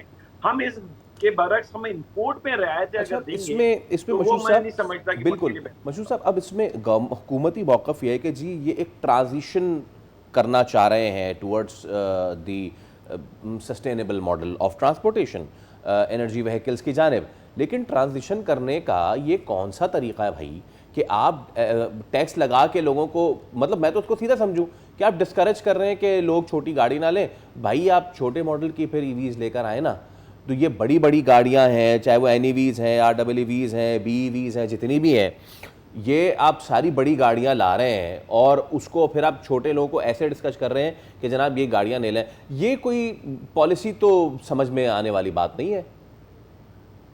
बेशक बेशक, देखिए, हम ये कह रहे हैं कि आप पॉलिसी वो दीजिए जो लॉन्ग टर्म हो, जिसका एडवांटेज हो। जल्दबाजी में ना करें। आपने तो गैस CNG, याद है CNG गैस की पॉलिसी हमने दी 10 साल, उसमें लोगों से इन्वेस्टमेंट कराई और बाद में हमने कहा गैस पूरे मुल्क में नहीं है। इसी तरह आप इलेक्ट्रिसिटी, रिन्यूएबल एनर्जी पे फोकस कर रहे हैं। ऐसा ना हो कल आप कहेंगे यार हमारे पास तो एनर्जी नहीं है, इलेक्ट्रिसिटी गाड़ियां कैसे चलेंगी। Please be focus. हम इंपोर्ट बेस्ड इकोनॉमी नहीं बन सकते। इस वक्त हमारी जो इंपोर्ट है वो ऑलमोस्ट 60 बिलियन के करीब है और हमारी एक्सपोर्ट 17 से 18 बिलियन है। ये जो बड़ा ट्रेड डेफिसिट है, इसको कवर करने के लिए आपको इंडस्ट्रियलाइजेशन चाहिए। हमें एक तायुन करना पड़ेगा। वो तायुन ये है कि हमें अपने मुल्क में अपनी प्रोडक्ट्स को बनाने की तरफ रागिब करना है विद दी ऑल मिनिस्ट्री। यहाँ पे सिर्फ ये मिनिस्ट्री ऑफ इंडस्ट्रीज का काम नहीं है, फाइनेंस का, कॉमर्स का, APR का, हमारे दूसरे क्लाइमेट मिनिस्ट्री का, ये सबका काम है कि हम पाकिस्तान में इंडस्ट्रियलाइजेशन लेकर आए जिससे प्राइसेस कम हो। 40 साल से तो हम ये देख रहे हैं कि आप इंपोर्ट पॉलिसीज बना रहे होते हैं। अनसर्टेनिटी यहाँ पे मौजूद है।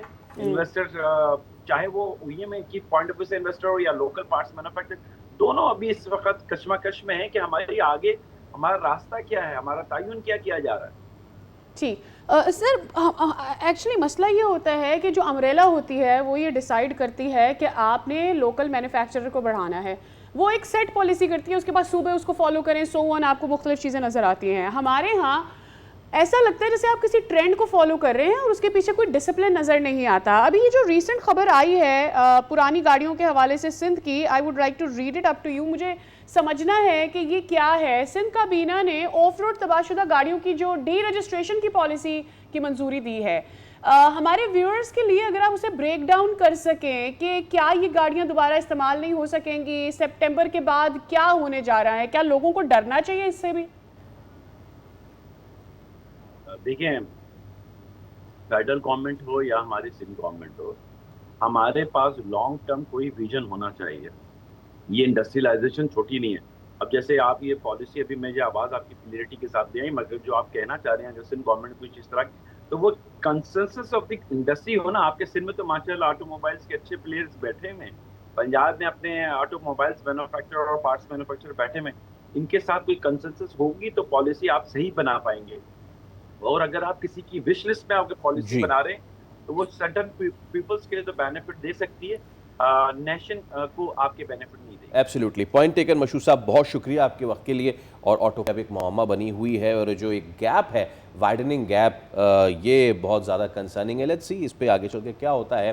शो का इख्तिताम करने से पहले एक ऐसे दिन की दुनिया याद मना रही है जो दुनिया दुआ करती है कि फिर उसे ना देखना पड़े। हिरोशिमा डे, एक ऐसा दिन जो इंसानियत को एटमी जंग की हौलनाकी, लाखों जानों के नुकसान, अमन की अहमियत याद दिलाता है। टिल दिस डे वहाँ पे इस तरीके की साइंस हमें मिलते हैं जिससे पता चलता है कि इंसान अगर ब्रुटैलिटी की इंतहा पे आए तो क्या कुछ कर सकता है। एब्सोल्युटली। हिरोशिमा में ये जो एटम बॉम्ब गिराया गया, ये सिर्फ एक शहर को तबाह करने का मंसूबा नहीं था, बल्कि उस मुल्क में पैदा होने वाली कई नस्लें तबाह कर देने का मंसूबा था। और आज भी हम देख रहे हैं कि इतने साल गुजर जाने के बाद वहाँ पैदा होने वाले बच्चे कई डिफिशेंसीज़ के साथ, कई एबनॉर्मलिटीज़ के साथ पैदा हो रहे हैं।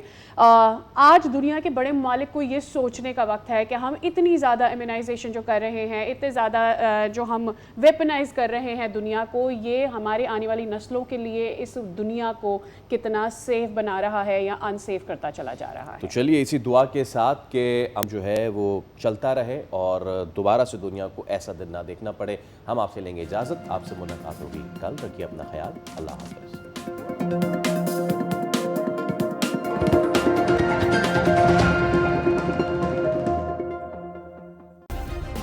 सब्सक्राइब करें और बेल दबाएं ताकि कोई खबर रह न जाए।